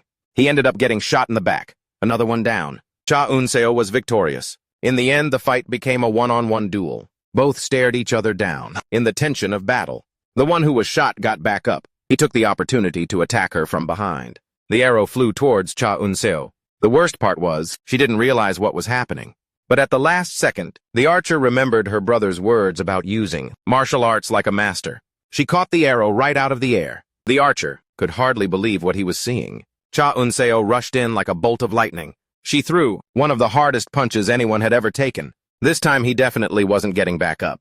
Cha Eun-seo was sure there was only one left. She promised to give him a beating, but the archer started to cry, saying he surrendered. Just then reinforcements arrived. Without realizing, the archer was hit in the head with an arrow. Her teammates thanked Cha Eun-seo for her excellent work. Even while thanking them, she commented that they were too late. At the end of the 6th round, Team Aurora won the competition. Apparently, the signal was lost, and no one saw what happened. But it was clear that Cha Eun-seo had defeated 4 opponents at once. Even the 2 who had criticized her earlier had to admit that she was incredible. In the end, she admitted that she didn't want any help. Cha Eun-seo had clairvoyance thanks to her brother. A helicopter flew over the area, and the person watching everything was the protagonist. Of course, Lee was beaming with pride. But it was clear Cha Si-hyun was also very happy, even though he joked that his sister survived thanks to her martial arts. In the end, he admitted he didn't know his sister very well, but he recognized she was stronger. That's why our protagonist promised to stop treating her like a child. So in the end, he was really proud of his little sister. Lee believed that at least the broadcast was cut, and Park couldn't see what had happened. But the fact was he was watching, and he saw her use martial arts. The next day at the amusement park, Cha Eun-seo wanted to hear from her brother himself how well she did in the challenge. But he acted as if it had nothing to do with him. She said that maybe for her brother, the strongest person in the world with the title blah blah blah, it was nothing impressive, especially since she ran out of mana at the last minute. But that wasn't it. To him, she was very strong. More than that, she had forged her own path. Our protagonist started by apologizing for hiding everything. It was all because he wanted to act like a big brother. The reason was that he still remembered the little girl she used to be, so much so that he didn't realize she was now a young woman. Cha Si-hyun said he became a hunter to hunt down the one who brought him to that world. He believed that by reaching the max level, he would be able to do it, and he didn't want to drag his sister into it. Cha Eun-seo even teased him, saying it wasn't that hard to say those things. The only thing she wanted was for her brother to promise never to disappear again, and he had to say it out loud. Cha Eun-seo said that all this time, he hadn't been honest with her, as a brother. She felt left out. Whether he liked it or not, he understood her. So he made a pinky promise with her. And before finishing, he had one more thing to say. His title wasn't blah, blah, blah, but the Peerless Sword Emperor. Of course, she told him to drop dead. The audience was informed that in 1 hour, the Great War would begin. Now it was the protagonist's turn, and Cha Eun-seo asked if he was really going to wear that outfit. The protagonist said it was comfortable. But before he left, he commented that it was strange that the group had targeted her so specifically. Cha Eun-seo said it was quite normal for two groups to fight like that in a dungeon. It was quite normal. But this was the first time she'd seen them be so blatant about it. But to her, it just proved that she was Aurora's ace card. And hearing that the protagonist could only think that they were definitely siblings, that made him reflect, as he remembered the god's threat. Then the master of Aurora came to see our protagonist in person. Lee's promise was that he would be the vanguard in the Great War. After the introduction, the master went to meet the other members. Cha Si-hyun asked if that was the boss among Go that Lee had never mentioned. And though weaker than her, the guy was already level 60. They said their goodbyes, but before she left, she used telepathy to warn him not to use martial arts. Although our protagonist was sure that no one would notice the difference, he still promised to behave. But before she left, the protagonist said that thanks to her help, he had made up with his sister. Lee was visibly relieved to hear that. Finally, she wished him luck. The other members, taking advantage of the bosses being gone, struck up a conversation with the protagonist, saying they had heard a lot about him. But the truth was he wasn't listening. He couldn't stop thinking about that group, going after his sister. How strange it was. And that's when a very unwelcome person appeared. Guildmaster Park pretended to be surprised to catch the team in a more relaxed moment. Our protagonist concluded that the entity behind Twilight was the god in the heavens, so this guild's master was not to be taken lightly. Park told the group he just came to say hello, but no one really believed that, leaving him with few options. So, he got straight to the point and said he came to see the new rising star. With that, the master of the rival guild welcomed the protagonist, and with a huge grin, he said they had never met. Despite knowing it was a lie, the protagonist agreed that this was their first time meeting. Park had expected his energy to resonate, but it didn't happen, which confused him, as that should have been the proof he needed to confirm that our protagonist was the one who taught Cha Eun-seo martial arts. Cha Si-hyun said he recognized the assistant. Out of politeness, our protagonist expressed regret that their relationship hadn't gone further. The protagonist took this opportunity to personally thank him for what happened to his sister during the Hunter exam. He made it clear there would be payback. Park simply said he was looking forward to it. Cha Si-hyun didn't care who this man was, since they messed with his sister. He promised to deliver a performance so amazing the audience would never forget it, and wipe the floor with the other guild. The commentator was extremely excited, thanking everyone for their patience. The time for the main event had arrived. The great war between Aurora and Twilight was about to begin, and the crowd went wild at the announcement. As the vanguard for Aurora, represented by the rookie who's the hottest topic right now, a pioneer of the guild, Cha Si-hyun, the master of the Infinity Guild. For the first time, an outsider was representing the guild. No one knew who he was, and that would be his secret weapon. Next, the vanguard for Twilight. The mage with a fiery charisma, the fire king of the dragon clan Ryu Sonjun. Cha Si-hyun found the cheesy comment about charisma hilarious. The first battle began. Park hoped his mage would drag out the match for as long as possible, so he could see the full extent of the protagonist's abilities. Ryu knew that was exactly what his boss wanted, but just as the match began, his opponent took flight. Flight was a simple skill, and the commentator said it was an interesting way to start the match. Even the guildmaster was confused, but Lee Ji-hee knew he was just showing off.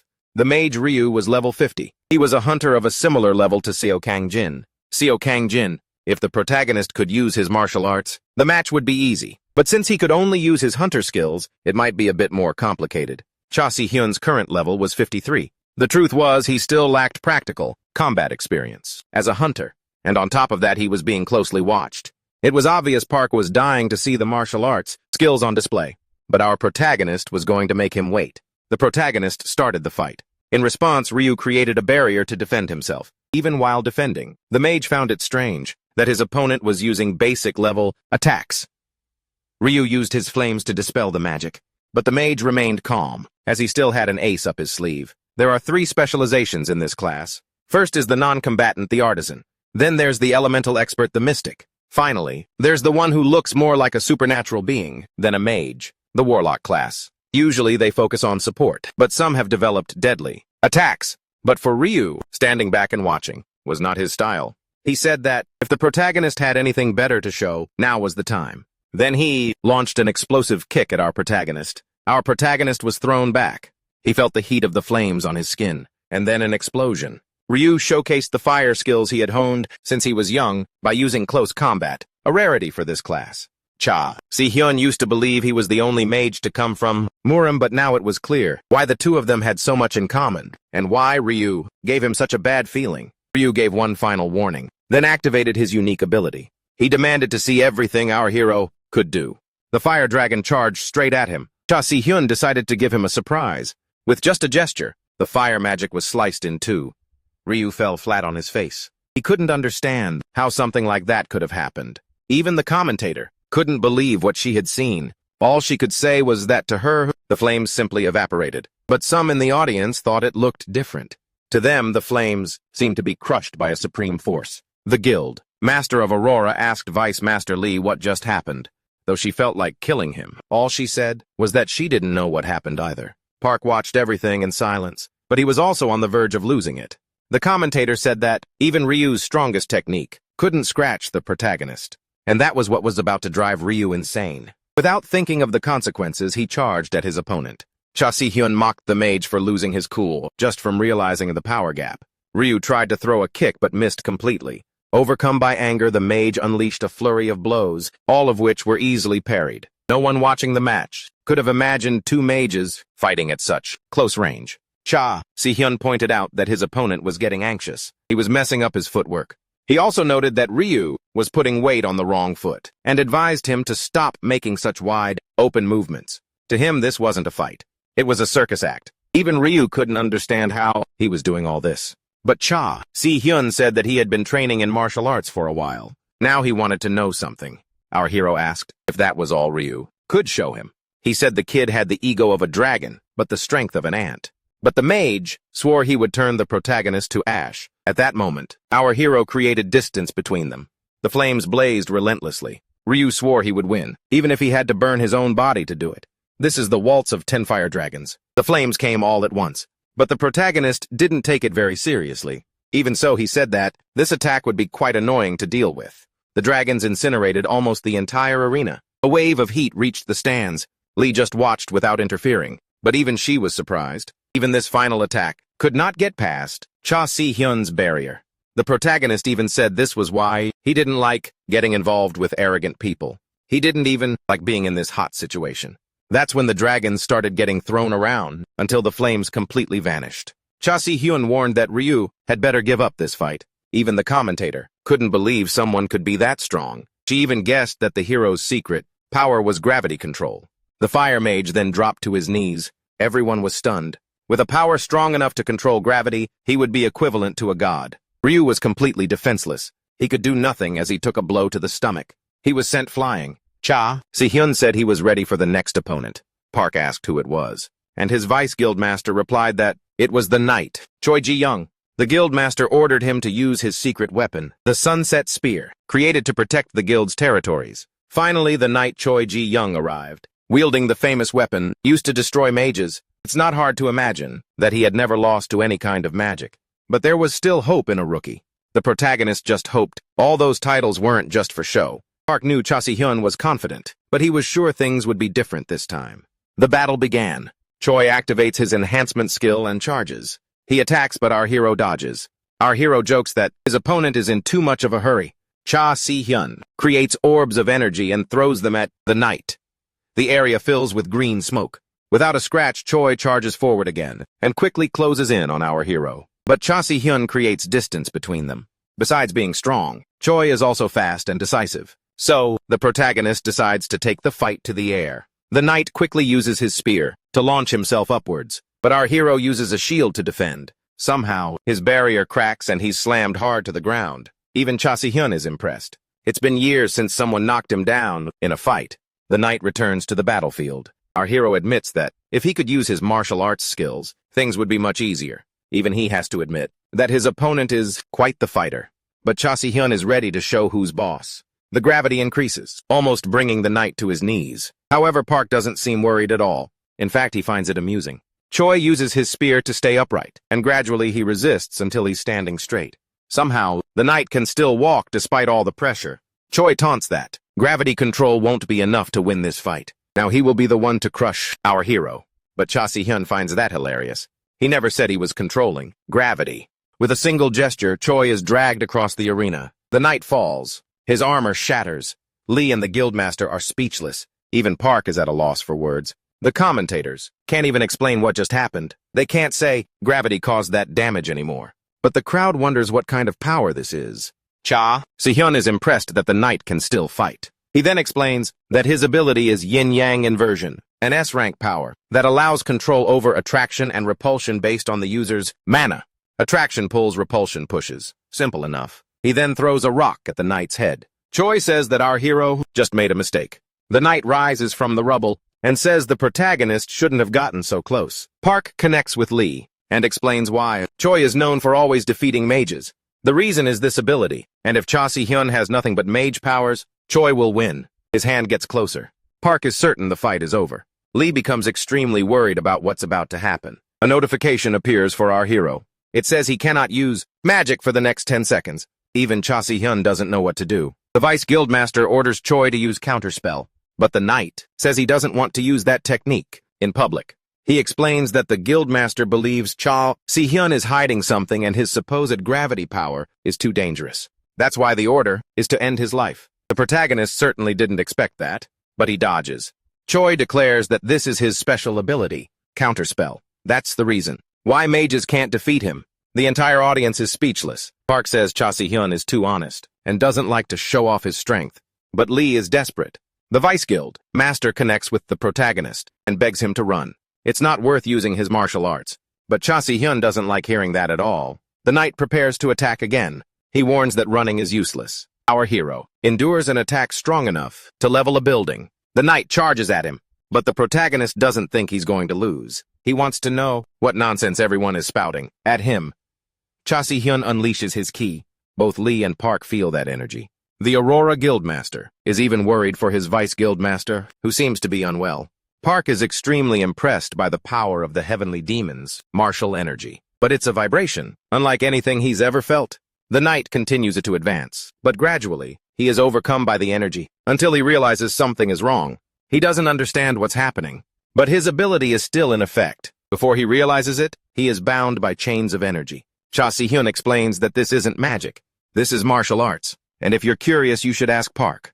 The protagonist says he almost went crazy when he heard someone tell him to run. What a ridiculous thing to say. He thinks it's good that Choi can see what's happening. This technique is called the Heart Sword, a level 40 power. But the sword itself is a manifestation of will. At the peak of this power, one can end a life with a thought, or split heaven and earth. But it would be boring if it ended too easily. The chains release the knight. Cha Si-hyun wants to teach everyone a lesson. He unleashes a powerful blow. With just one strike, Choi is defeated. The knight is sent flying. Our hero hopes. Park is watching closely so he doesn't forget. This is martial arts. Choi looks like a rocket soaring through the air. All of his bones are shattered by the force of the kick. Park is completely speechless. The knight lands outside the arena unconscious. Our hero is quite satisfied to be using his martial arts again after a long time.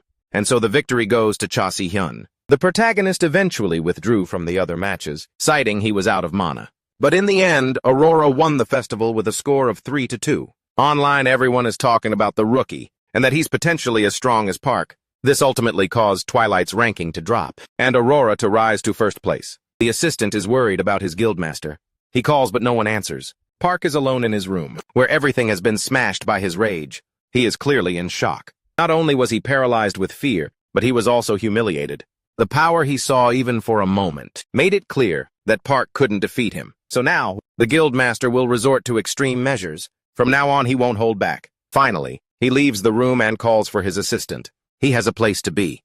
They are going to see the heavenly demon. A week has passed, and Aurora's marketing team is still receiving hundreds of calls about Cha Si-hyun, even though he's not a member of the guild.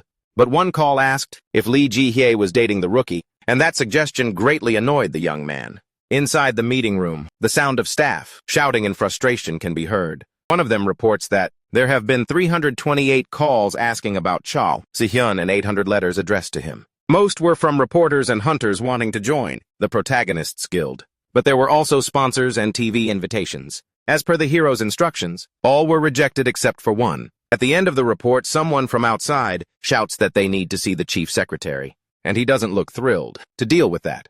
Lee asks the hero if he enjoys being famous. The protagonist says that he's not a fan of all this noise. Cha Si-hyun says she should thank the chief secretary for all the work he's doing. It might be a bit late, but Lee wants to apologize. She tried everything to stop him from using his martial arts, and as she admits, it was because of her pride. The reason was also because she was worried about him. Cha Si-hyun says she underestimated him and thought he would actually lose control. Truthfully, the protagonist didn't care whether Park saw him use martial arts or not. He guesses Twilight's guildmaster must have sensed the power gap, and for that reason, will leave them alone for a while. Even so, he still wants to hunt them down for what they did to his sister. For a moment, Lee shows a hint of satisfaction, changing the subject a bit. She says that Twilight is now weakened. Park has disappeared, and even the previously neutral groups now want to join Aurora. Her guild is now #1 in Korea, and that's thanks to the protagonist. This is an official thank you from the Vice Guildmaster to the Master of the Infinite Guild. Cha Si-hyun is happy to see his friend finally acting normally again. They shake hands, and he adds that he'll still need her to look after him for a while longer. Our hero checks the time and realizes it's late. His sister is probably worried. Before he leaves, Lee asks why he accepted the invitation from the Jeju Island Guild Alliance when he had rejected all other offers. First, because he's tired of the dungeons in this area, and his level isn't increasing much anymore. Moreover, Jeju Island is perfect for a family trip. Cha Si-hyun says goodbye and tells her he'll be back in a month. But if our protagonist had known what was going to happen in the future, he would have never gone to that island. At the airport, Cha Un-seo looks very excited. His sister is thrilled to be on Jeju Island. She says it's her first time. Just by looking at him, it's clear the protagonist is happy to see his sister doing well. But while they are discussing what to do first, someone calls out to our protagonist. It's the Tamna Guild. The welcome party leaves, our heroes stunned. There's an awkward moment in the air, so they decide to ignore the other person. But the man is very fast and appears right in front of them, and he immediately grabs the protagonist's hand. The man introduces himself as the captain of the Tamna, Team Kim Ki-jun, and Cha Un-seo is shocked that someone younger than her holds such a high position. Moreover, he admits he's a fan of the protagonist and would love to get an autograph or two later. And upon hearing this, our hero just wants to go home. Kim also recognizes Cha Un-seo as Aurora's representative and the sister of his idol. One of his assistants reminds the young captain about the time, even though he doesn't want to rush. But they are late, so the details will be shared on the way. Our protagonist isn't happy about being dragged along, but Kim does it anyway, while promising a tour of the island later. A strange figure is watching them. A Chinese man says over a walkie-talkie that Cha Si-hyun has arrived. Someone on the other end tells him to stop speaking Chinese, or he'll give himself away. The man stands up annoyed. He complains that his vacation is over. Then, he tells his men it's time to work, as he has set a trap for Cha Si-hyun, Jeju Island. A very cheerful man welcomes the protagonists. He is the other leader of Tamna, Kim Ha-jin, who warmly greets them. He asks his nephew to bring out the gift they have prepared. Cha Un-seo expects it to be one of the island's specialties. Kim promises that once you taste this, you'll never forget it. This is a high-quality item that they have carefully selected. A delicious fresh tangerine. The disappointment is palpable. Cha Un-seo even considers ending them right there, but her brother holds her back. The leaders of Tamna apologize for getting straight to the point with the newly arrived heroes, but the situation is urgent. Kim Ki-jun begins to explain that they oppose the dual hunter system and have created their own independent group. Their hope was to stay out of the fight between the two main factions, but that changed when dangerous level 11 dungeons started appearing on the island, and only hunters above level 40 could clear them. Tamna doesn't have anyone at that level, as all the high-level hunters are in the two major guilds. What our protagonist doesn't understand is why they don't just ignore the dungeons, since the monsters will break out of them anyway. But Kim Ki-jan says that if they do that, they will lose control of the dungeons, and their group will be crushed by the two major guilds. He explains that they have fought hard to keep other groups off their island, but if things continue like this, they will lose their territory. But just when they were most desperate, a light appeared. That's when they saw Cha Si-hyun on TV. A high-level and independent hunter appeared, when they least expected it, like a ray of hope. Hearing all this, the protagonist can only think that these people are completely crazy. The two Kims thank him from the bottom of their hearts, but our protagonist says he only came because it's a chance to level up.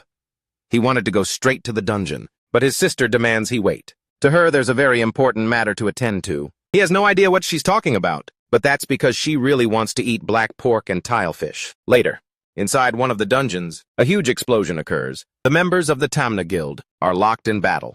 One of the warriors is extremely frustrated because none of his attacks are hitting their mark. This is the Fire Venom Monkey Dungeon. The creature prepares to attack, spitting fire straight from its mouth. But one of the tankers jumps in front. The warrior tells him to hang in there, but the protection is broken by the venom. It's so corrosive that it melts even stone. But the hunter didn't expect them to be so strong. Even with solid defenses, their attacks can still break through. The longer the fight drags on, the worse things get. If this keeps up, both of them will lose their lives. A powerful bolt of lightning shoots from the treetops, crushing all the monkeys. Cha Si-hyun even mocks the name of these creatures, saying it sounds ridiculous. Ironic, isn't it? The warrior thanks the hero as he lands. Right behind him is Kim also thanking the protagonist, while his sister carries him like a sack of potatoes. He knows Cha Eun-seo is mad at him, so the young captain decides to thank her as well. Now that he's rested, the boy decides it's time to contribute. Kim orders both hunters to prepare, and they understand his command clearly. Both charge into battle. The captain praises the protagonist for also using mage techniques. But this last scene makes Cha Si-hyun curious about the boy's level. Kim replies that he's just over level 41, already higher than Cha Eun-seo and many people older than him. The other two are also close to level 40, thanks to their constant training, because they are responsible. For all the dungeons on Jeju Island, they've leveled up very quickly. Our protagonist says he likes the ability he just saw, and Kim explains it's the ability of teleportation. It's very difficult to master, but Cha Si-hyun says it doesn't seem that hard to learn. Kim is stunned to realize his idol understood his ability just by observing. Meanwhile, the protagonist thinks he made the right choice by investing in intuition. Thanks to martial arts, he doesn't need to spend EXP on other stats, so he put 53 points into intuition. That's the reason why he could easily read the magical mechanics of that last ability, and not wanting to disappoint anyone. He wants to show what he just learned in practice. Cha Si-hyun tells them to pay attention but not be too impressed. Only nothing happens. A bit late, he realizes Kim didn't actually use teleportation at that moment. Left with no other choice, he asks the boy how. Somewhere in the forest, the monkeys are calmly doing their monkey business. Suddenly, Kim appears to disturb them. First, he says hello. The animals are confused. Then he says goodbye, as the monkeys are teleported into the sky. The creatures don't stand a chance. Cha Si-hyun thinks this technique is pretty cool. Kim explains that alone, he can wipe out large groups just by making them fall from a great height. His range limit is 150 meters, but that's more than enough to finish off most monsters. Also, he can teleport anything within his line of sight, as long as the space is empty, and move any object within his reach. Kim says he only showed it because the protagonist asked. But before he can finish his sentence, Cha Si-hyun disappears right in front of him. Our protagonist explains that, after being explained and watching the boy use it, he was able to learn the technique. But he still needs a little more practice. Now the group takes a break to eat. Cha Eun-seo scolds everyone for letting their guard down in such a dangerous area. Kim agrees that she's right, but says that thanks to everyone's efforts, they've earned a snack. The girl, as stubborn as ever, refuses him. The young captain then offers food to the protagonist and remarks that he has already mastered teleportation while eating. Cha Si-hyun explains that for someone like him, a master learning new techniques is simple. Seeing that, Cha Eun-seo just wants to punch her brother in the face. She tells Kim that nothing can be learned from her brother because he has a completely different way of getting stronger. But the boy reminds her that he's the captain, and that puts him in a position to be at ease. And lately he feels like he's hit a limit. Kim quickly apologizes for getting too excited and talking too much. It's just that even though his team trusts him, he feels incredibly incompetent. He admits he's afraid of becoming complacent one day. He apologizes again, but Cha Eun-seo snatches the food from his hand. She tells him to stop talking and eat because Jeju's kimbap is delicious. Of course, Kim is very moved. While the two of them are getting overly excited, Cha Si-hyun asks how much longer they have to keep hunting. Besides the monkeys being numerous, they are also very fast, and there's a limit to how many Kim can teleport. That's why the captain just wants to round them up. Cha Eun-seo points out that there's a chance all the monsters will swarm one person. Our hero says he might have a solution. It's a skill called hegemony, a B-rank power that can subdue or intimidate a group with pure will and presence. Cha Si-hyun explains that he got this skill from the bird dungeon, but being able to subdue monsters with his will was never a big deal for him. However, this power also affects the mind and will of a creature. The protagonist has merged it with his heart sword, allowing him to give basic commands to creatures. He had actually forgotten about this power, since controlling monsters was never interesting to him. But if he can combine these two skills well, they'll be useful this time. Cha Si-hyun activates telepathic domination. The controlling hands sweep through the forest in search of targets. They move until they reach the monkeys. His command appears before them. With that, he comes to. Kim and his sister look extremely worried. But our hero just asks if the young captain has enough mana for a few more teleports, and he says yes. The protagonist is happy to hear that, as he believes he's just caused some serious trouble. Feeling the tremors, the other hunters think it's an earthquake, but that's impossible in a dungeon. So there's only one explanation. Monsters are approaching very fast. A monkey falls in front of them. The tanker is relieved. For a second he thought it was a horde, but looking up at the trees, he sees dozens of pairs of glowing eyes staring back. The group is horrified at being surrounded. Cha Si-hyun orders Kim to get the team out. He'll handle it from here. Seeing the protagonist's gesture and remembering its meaning, Kim agrees, but his sister is completely against, leaving her brother alone to deal with that army.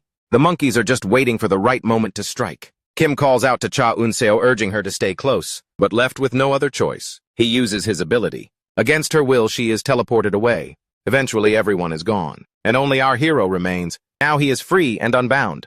Cha Si-hyun promises to go all out. A giant explosion of energy grows larger and more devastating with each passing second. From a distance, Kim watches this display of power in awe. The group is speechless.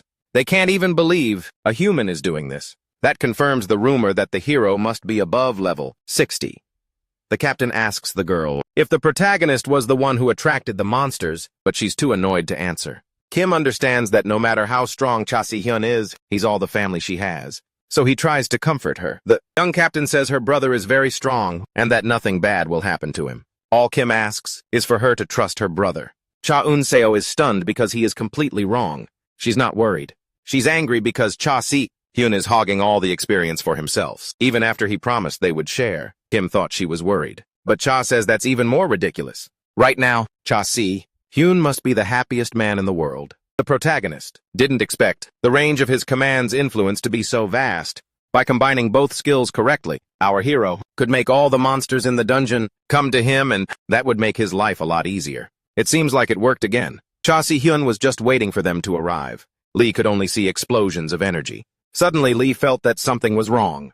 The secretary was concerned and asked if she was okay. She said she felt a sinister laugh. Seeing that everything was fine, he went back to work. His report stated that Park Jin-soo, a leader of Twilight, had still not been seen outside his home, and the guild's hunters were also being very quiet.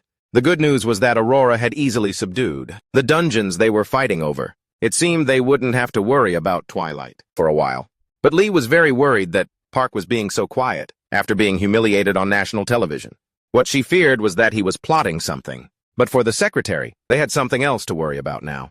And it seemed Lee was quite shocked. The news was about a high-risk dungeon discovered at Silver Corpse Mountain. The danger level was 13, and hunters needed to be at least level 60.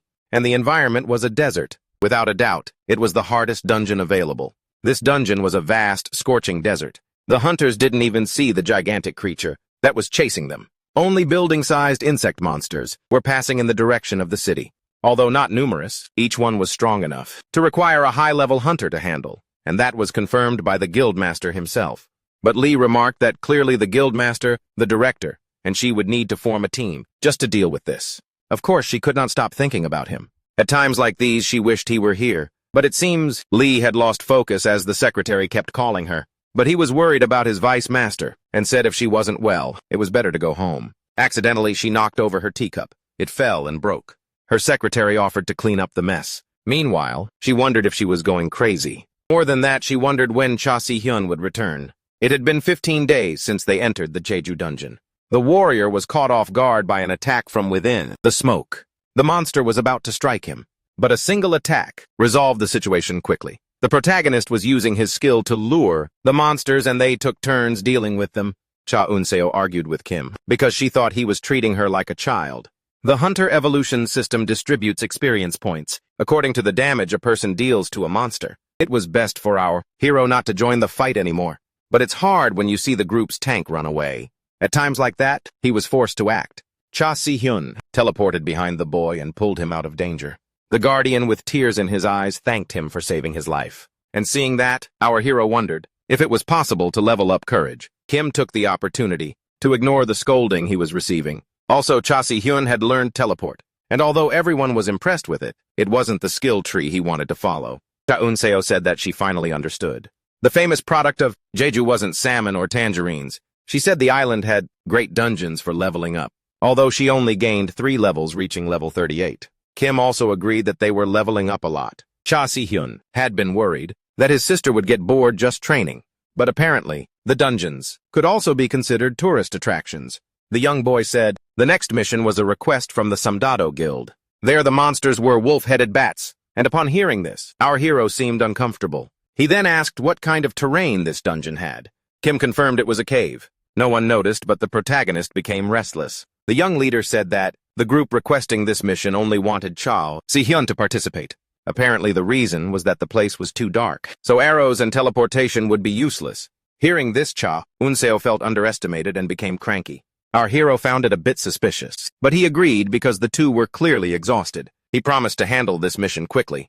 But just the thought of a cave brought back things he didn't want to remember. A man named Jong-gu introduced himself to the protagonist and said he was the master of the Soldado Guild and the guide in the dungeon. He assumed Cha Si-hyun already knew all the details, so he took him straight to the cave. In the middle of the forest, a green gate could be seen, and the protagonist was standing before it. Just thinking that it was a cave made the protagonist much more uncomfortable than he had expected. But whatever was inside, he had to finish this. 4 wolf bats were being electrocuted. One of the men on the mission asked what they should do, as the protagonist was advancing too quickly. Cha Si-hyun said he was done with that area, and Jong-gu said the hero was more amazing than he thought. He said they needed to keep following the trail until they reached the unexplored area. Since that was the case, the protagonist wanted to speed things up.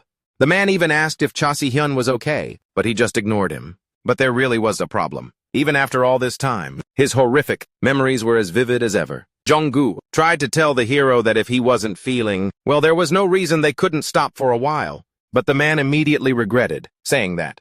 Again, Cha Si-hyun said that he was fine, and this time, he wasn't going to wet his pants.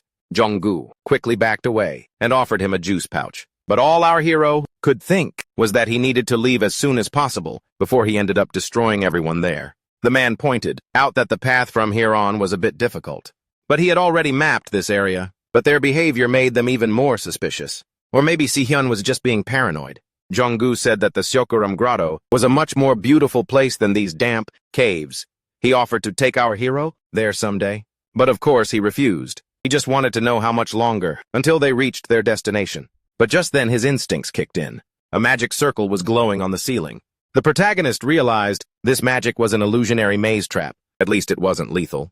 But once someone was caught in the trap, they would become completely disoriented. And that seemed to be happening to the others around him. But looking closely, the flow of energy seemed to be leading the group to a specific place. For some reason, this was a Murim trap. But who could have set it? Whatever it was, Cha Si-hyun didn't want to experience anything related to the other world while in a cave. The protagonist took a deep breath to calm himself and then decided to fall into the trap to see what would happen. Our hero decided to find out who was behind all this. Meanwhile, in the desert dungeons, the sand monsters continued their rampage. A man called for everyone's attention. The leader of this group used a strengthening spell. The monster then retreated back into the sand. One of the hunters believed that the monster must be retreating, but he had seen the truth. Another monster appeared, preparing to unleash a devastating attack. Their leader told everyone to get ready. He wanted to take the opportunity, so they couldn't retreat. The group's leader held off the giant worm for a moment. At that moment, he gave the signal. That's when the vice guildmaster seized the opportunity. With her 2 blades, she finished off the monster. Lee, with the help of the others, had won the fight. The guildmaster was thrilled and said that if the 2 of them were together, they would clear this dungeon with ease. but she said it was just the two of them. Because so far, they had taken down 3 monsters, and that had exhausted the entire guild. But the guildmaster commented that maybe she wished she was spending time with Cha Si-hyun, since everyone said they were dating. But he must have regretted it immediately, as she quickly stabbed him, to tell him to stop joking. Changing the subject, Lee wanted to know why the others hadn't come. That would have made things easier. But the guildmaster said they both had an appointment they couldn't miss. 2 men were observing near the Jeju dungeon gate. Both said they had very important business to take care of. The guards were chatting about how they saw Cha Si-hyun fight at the Sun Festival, but the secretary appeared and scolded them for not taking their job seriously, saying they had nothing to do, they were just snacking. But the secretary said that even if Twilight had been inactive lately, that was no reason to let their guard down. After all, you never know when a fight might break out. At that moment, blasts of energy erupted from the forest. When the orb hit, it exploded. The secretary knew this attack was an arrow that had been fired. The problem was that no one was supposed to know about this dungeon. Someone's shadow was approaching. They suspected it might be Twilight, but the figure was Director Yoon's summon from Aurora. He said this was a surprise attack from the other guild. The secretary became very worried about this possibility. He even considered entering the dungeon to warn the vice master and guild master. But then he realized something was wrong. There was no way the director could know where they were, since he said he was going to do something else. Unfortunately, it was too late. Yoon said that he had almost completed his mission. The traitor, after finishing his work, picked up the phone. On the call, he said the other directors' forces would also join the attack, and he was glad that Twilight had taken care of all the details. The person thanking him on the other end of the line was Park. When he arrived at the scene, the other hunters bowed in greeting, but Park was also very pleased to see the damage they had caused. He praised the 2 directors who were bowing. The guildmaster thought that Lee was very naive. She never imagined that there could be traitors in her guild. Moreover, they had been bought off since after the Sun Festival. Park walked past the bodies, as if they were nothing. The guildmaster remembered it had been 7 years since they entered a dungeon together, and at that time he was just starting out. His memories went back to a time when a group was calling Lee's name. She looked so happy in those days. Park had then told her to follow him. That group was just holding the 2 of them back. To him, Lee had forgotten what life was like in Murim, even though their goal was to get strong as fast as possible. He talked about the jewel of the martial god, but according to him, his martial arts had evolved immensely just by using it. From Park's point of view, serving that god would make them both much stronger. But she had interrupted him. Lee said Earth wasn't Murim, and here no one was constantly hunting them, so there was no need to keep getting stronger at all costs. She was happy just being with her friends, so they should forget what they went through in the other world. The group called for Lee again, and she left Park behind. But he had thought she would be the only one to understand him, since they had both been through the same pain. To him, Lee had always been like a side character. It was all because of these weaklings. Then during a battle, Park sliced a monster in 2. The creature was too weak for him. That's when he heard Lee's scream. A member of the group had been injured by one of those weak monsters. Another member asked Park to take the injured girl out of the dungeon as fast as possible. That boy kept talking and talking, but it seemed he was being ignored. Not understanding why his teammate wasn't moving, he continued to beg for help. But Park's mind was elsewhere, thinking that no matter what he did, she would never acknowledge his sacrifice. And she was still weak. She had forgotten the desperation of Murim. According to him, the reason for all this was those insects. Park decided to destroy everything that made Lee Ji weak. That was the only way. He believed she would come to understand her true self. So he decided to set her free, starting with all of Lee's weak friends. Park stood before the portal, as if his mind wasn't there at all. The traitors wondered why he was like that. Just then, the vice guildmaster appeared and told them to guard the entrance. And if they saw any members of Aurora, they were to be eliminated immediately. Park said that he could feel Cha Si-hyun. He could see everything on the island was going well. But the vice guildmaster said the goblins had already made their move, and no one had escaped their trap. The vice guildmaster said that he had even received a report, but Park didn't want to hear it. He only wanted to know one thing. While in the dungeon, he wanted to finish off Lee Ji-hye in a second. The vice guildmaster seemed confused, but he quickly composed himself and said yes, as that was the contract. After all, he didn't believe he could defeat her. Park then said it was time to begin. They were the top hunters, but this time the prey was Aurora. Cha Si-hyun found this place extremely confusing. He had followed the trap, but it led nowhere. Even the 2 men were whispering to each other, saying this wasn't what they expected either. But the protagonist heard them talking. Cha Si-hyun demanded they tell him what they were hiding. But of course the man said it was nothing. Losing patience, the protagonist grabbed his face. Our hero said that he wouldn't turn a blind eye anymore. So if he wanted to walk out of this cave, he had better talk. One of the companions seemed to have noticed something strange. Even the protagonist was speechless. A mysterious voice commented that he had almost missed his cue and how quickly our hero had arrived. Even one of the aides said everything was ready. That voice said it was a pleasure to meet the protagonist. On the wall was a bomb. That's where the voice was coming from. Cha Si-hyun admitted that he didn't know what to say. Then there was an explosion elsewhere. Lee had a very bad feeling, but she decided to ignore it. She needed to focus on the mission.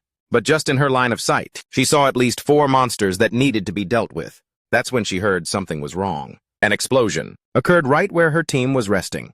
The guild master of Aurora was in the middle of a battle, but the mage dodged the attack. Then the brute warrior seized the opportunity and attacked the guild master while he was defenseless. But the guild master still used all his strength to counterattack. However, the brute warrior dodged the attack. He was in the worst possible situation. Facing Jung was already difficult. Now with both of them, it was even worse. And Park was still watching everything. The guild master of Aurora didn't know how to deal with him. Park applauded the performance he had just witnessed. He apologized for always underestimating him. The guild master of Aurora said he never imagined this would be how he met his rival. Guan asked how they got here and what had happened to the other hunters guarding the portal. Park even laughed at the question. After all, the answer was obvious. Guan said that all information about this dungeon was confidential. So it was clear there was a traitor in the guild. Whoever it was, Guan promised to tear them to shreds. The mage said his prey had a very strong will. Before he realized it, something terrible had happened. One of the members of his group was wounded, critically. He looked at his guildmaster and begged for help. Guan could only hear the boy pleading for his life. The knight approached, ready to end the fight. Unfortunately, the guildmaster could only scream in desperation for his teammate. Park was still mocking him, saying the sight was pitiful, heartbreaking. He then commented that all those insects were just a burden. Lee was the one who appeared to crush the insect, but Zhang dodged the attack. Lee said that the kid had come for her again. Park believed his old friend wasn't happy to see him again, but he had missed her very much. But to Lee, he was just talking crap. She swore that for the rest of his life, he wouldn't be able to say another word. Park then ordered his vice master to handle her. All that could be seen was the light of blades clashing. The two exchanged lightning-fast attacks. Both of them hit their opponent, pushing each other back. But Lee had a slight cut on her face. Even so, she wasted no time in counterattacking, pushing him back. Rage consumed him. In his anger, he regained his footing. But before he could do anything, she was on him, saying he was just a kid who didn't even know how to hold a knife. He switched his grip, but the slash missed completely, and she still called him reckless. But Lee knew he was extremely aggressive, so she had to be careful. Meanwhile, she never took her eyes off her group. The guildmaster was surrounded, but still fighting bravely. Lee believed he could hold out for a while, but she knew that wasn't the real problem. She looked straight at the final boss. Was Yoon waving at her, but she knew he was plotting something. Park commented that his friend had gotten much stronger than he thought. He also believed that everything on Jeju Island must have been settled. The Master of Twilight was hoping Cha Si-hyun was already fertilizer. A light shone from beneath the rocks. Then an explosion occurred. The protagonist stood up, and he was burning with a desire to get revenge on them. The others, who were with our protagonists, seemed to have survived as well. But even they didn't know what had just happened. That's when he saw Cha Si-hyun, but he didn't look happy at all.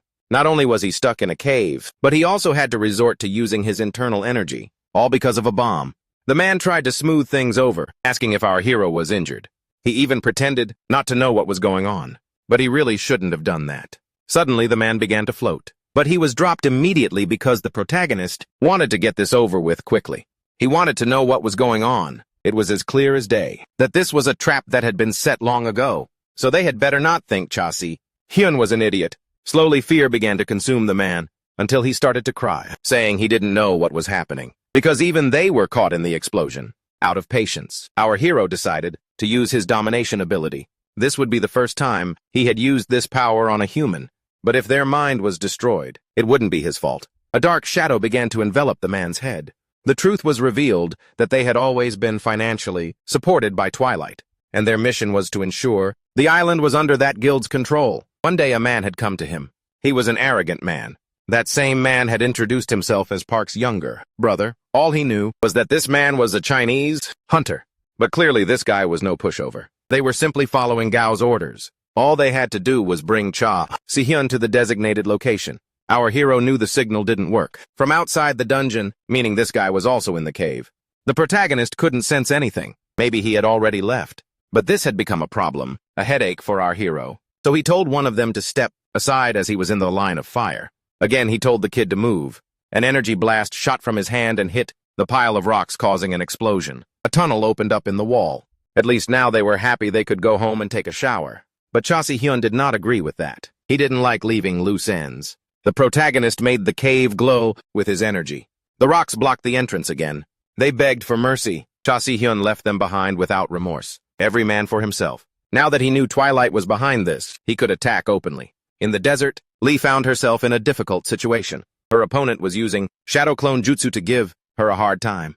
Jong told the girl to wipe the blood from her mouth and unleash her shadow dance technique. First, he tried to distract her. Clearly, he knew what he was doing. But Lee said he was just talking crap. She never had any intention of using that ability.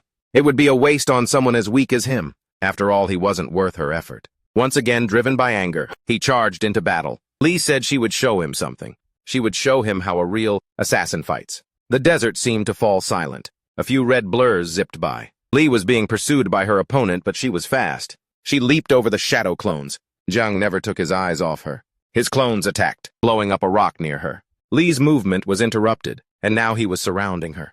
The girl even joked that he must be one of Park's lackeys, since he was just as annoying. A flash of light in the darkness. Jang didn't even see her flash by, slicing through all of them. But she noticed a movement. Lee turned just in time to see him approaching. He prepared his special technique, unleashing a poison attack. Lee didn't see that coming. She then created some distance. The poison attack, with just a single touch, corroded Lee's blade.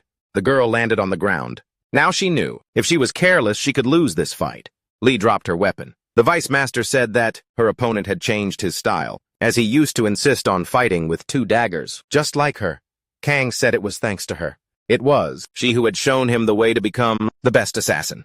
Lee was worried because she needed to figure out which was the real body, but she didn't want to show it. She said she didn't remember telling him anything. Kang seemed to take that to heart, but he promised to help her remember by forcing her to use shadow dance. But Lee insisted that he was getting really annoying with these words, although she kept saying he was too weak to use that technique. But actually, she was saving her strength for Park. But of course, Kang felt insulted. One of his clones attacked, sneaking up on her from behind.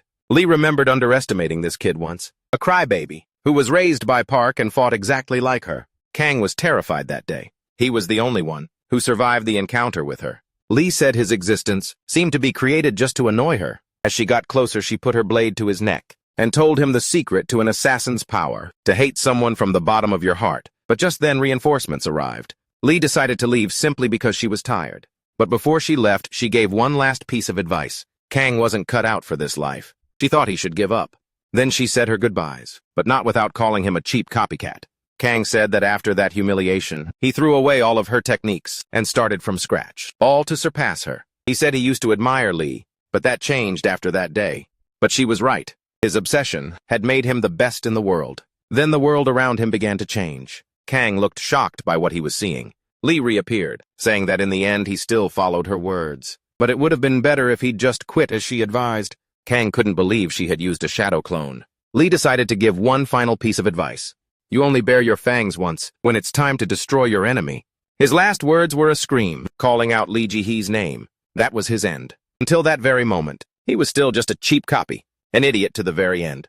As the battle ended, a voice congratulated her. The voice said that his vice master had at least fought well. Lee was glad that finally, the bastard she wanted to kill most had shown his face. Park asked her what she thought of the event. He had prepared for her. Lee told him that he wouldn't get a peaceful death for this, but he seemed pleased. Park drew his sword and said that was exactly what he wanted to hear. An aura of energy swirled around them both. Lee then summoned Shadow Dance. A phone tried to call Lee, but it went straight to voicemail. Unfortunately, the main character wouldn't be able to warn her about what had happened. That's when a voice chimed, in saying he wouldn't be able to reach Lee. Our hero was surrounded by several hunters. The voice explained that the Vice Master was in a dungeon, and outside signals couldn't reach those inside. With a smile, the one behind all the chaos asked if he liked this cave, since it resembled the caves in Murim, and he asked if he agreed. Cha Si-hyun asked how he knew Lee was in a dungeon. He replied that if they asked nicely, he would reveal the secret. The hunter mocked our hero, and that was enough to convince Cha that he wasn't here to help. But that didn't matter, because he could force anyone to talk.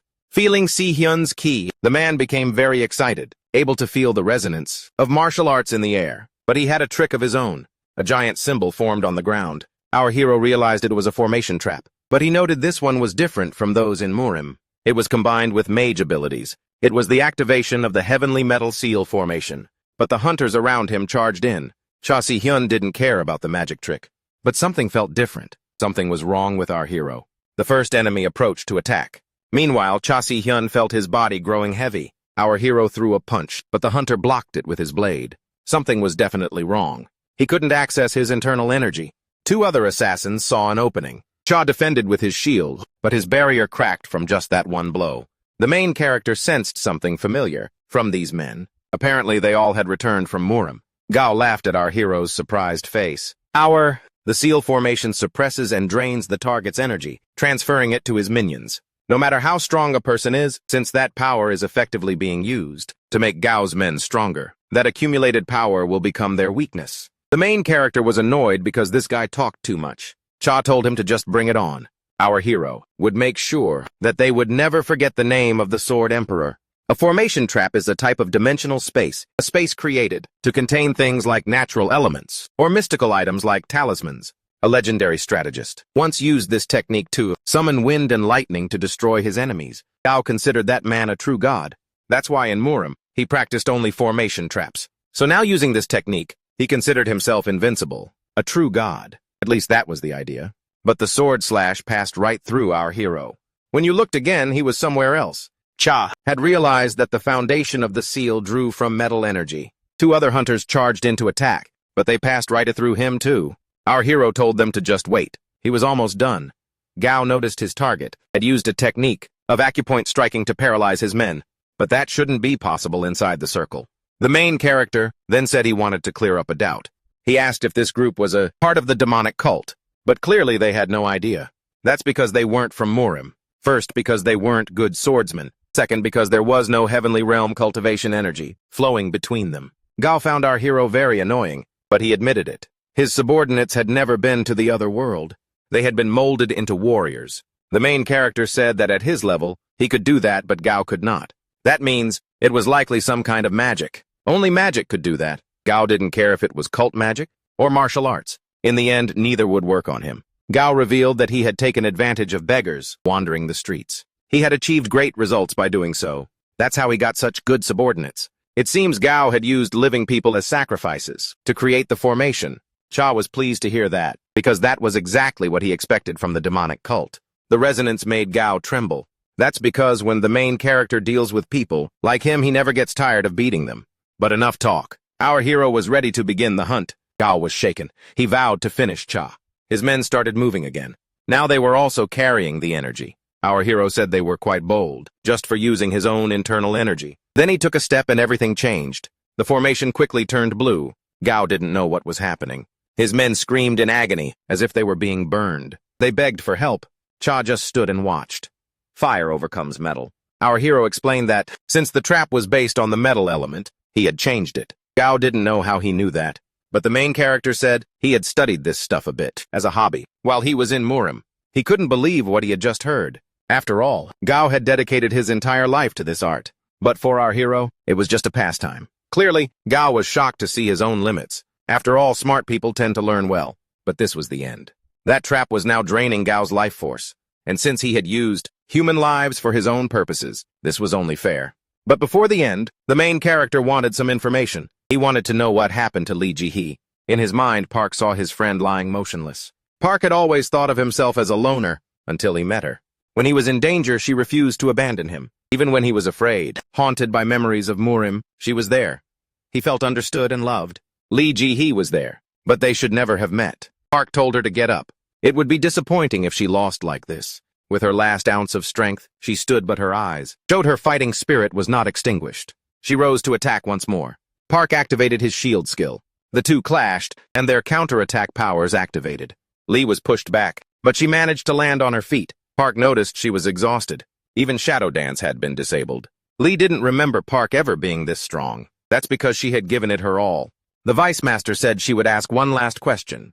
He then agreed to answer without any issue. Lee just wanted to know one thing. She asked why he did what he did to her friends. Park was tired of this boring topic. She began to tremble with rage. Lee wanted to know the truth, because he had always dodged this question. Park thought for a moment, then replied that they were weak as always. Crushing the weak was his instinct. Lee thought she was crazy to believe they could have a normal conversation. Even with tears in her eyes, she was ready to end this once and for all. She attacked like a flash of lightning at full speed. In less than a moment, they were face to face. Both blades clashed. The shockwave from the impact was horrific. Meanwhile, somewhere else, Cha anxiously checked his phone. It seems he had received some information. The intel showed that Park follows the War Angel. Unfortunately, the subject's mind didn't last long, and the location he traced was about 450 meters away. Cha remembered his teleportation skill. It seemed he had an idea of what to do. Our hero could get there in 20 minutes, with his abilities, but he didn't understand why he was worried.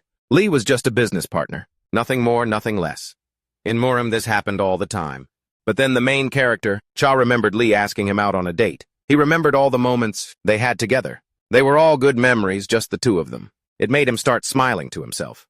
He questioned his own sanity. The main character had been certain that he only cared about himself and his sister. He didn't even realize that there was now someone else in his life. Cha headed towards her, hoping she would hold on until he arrived.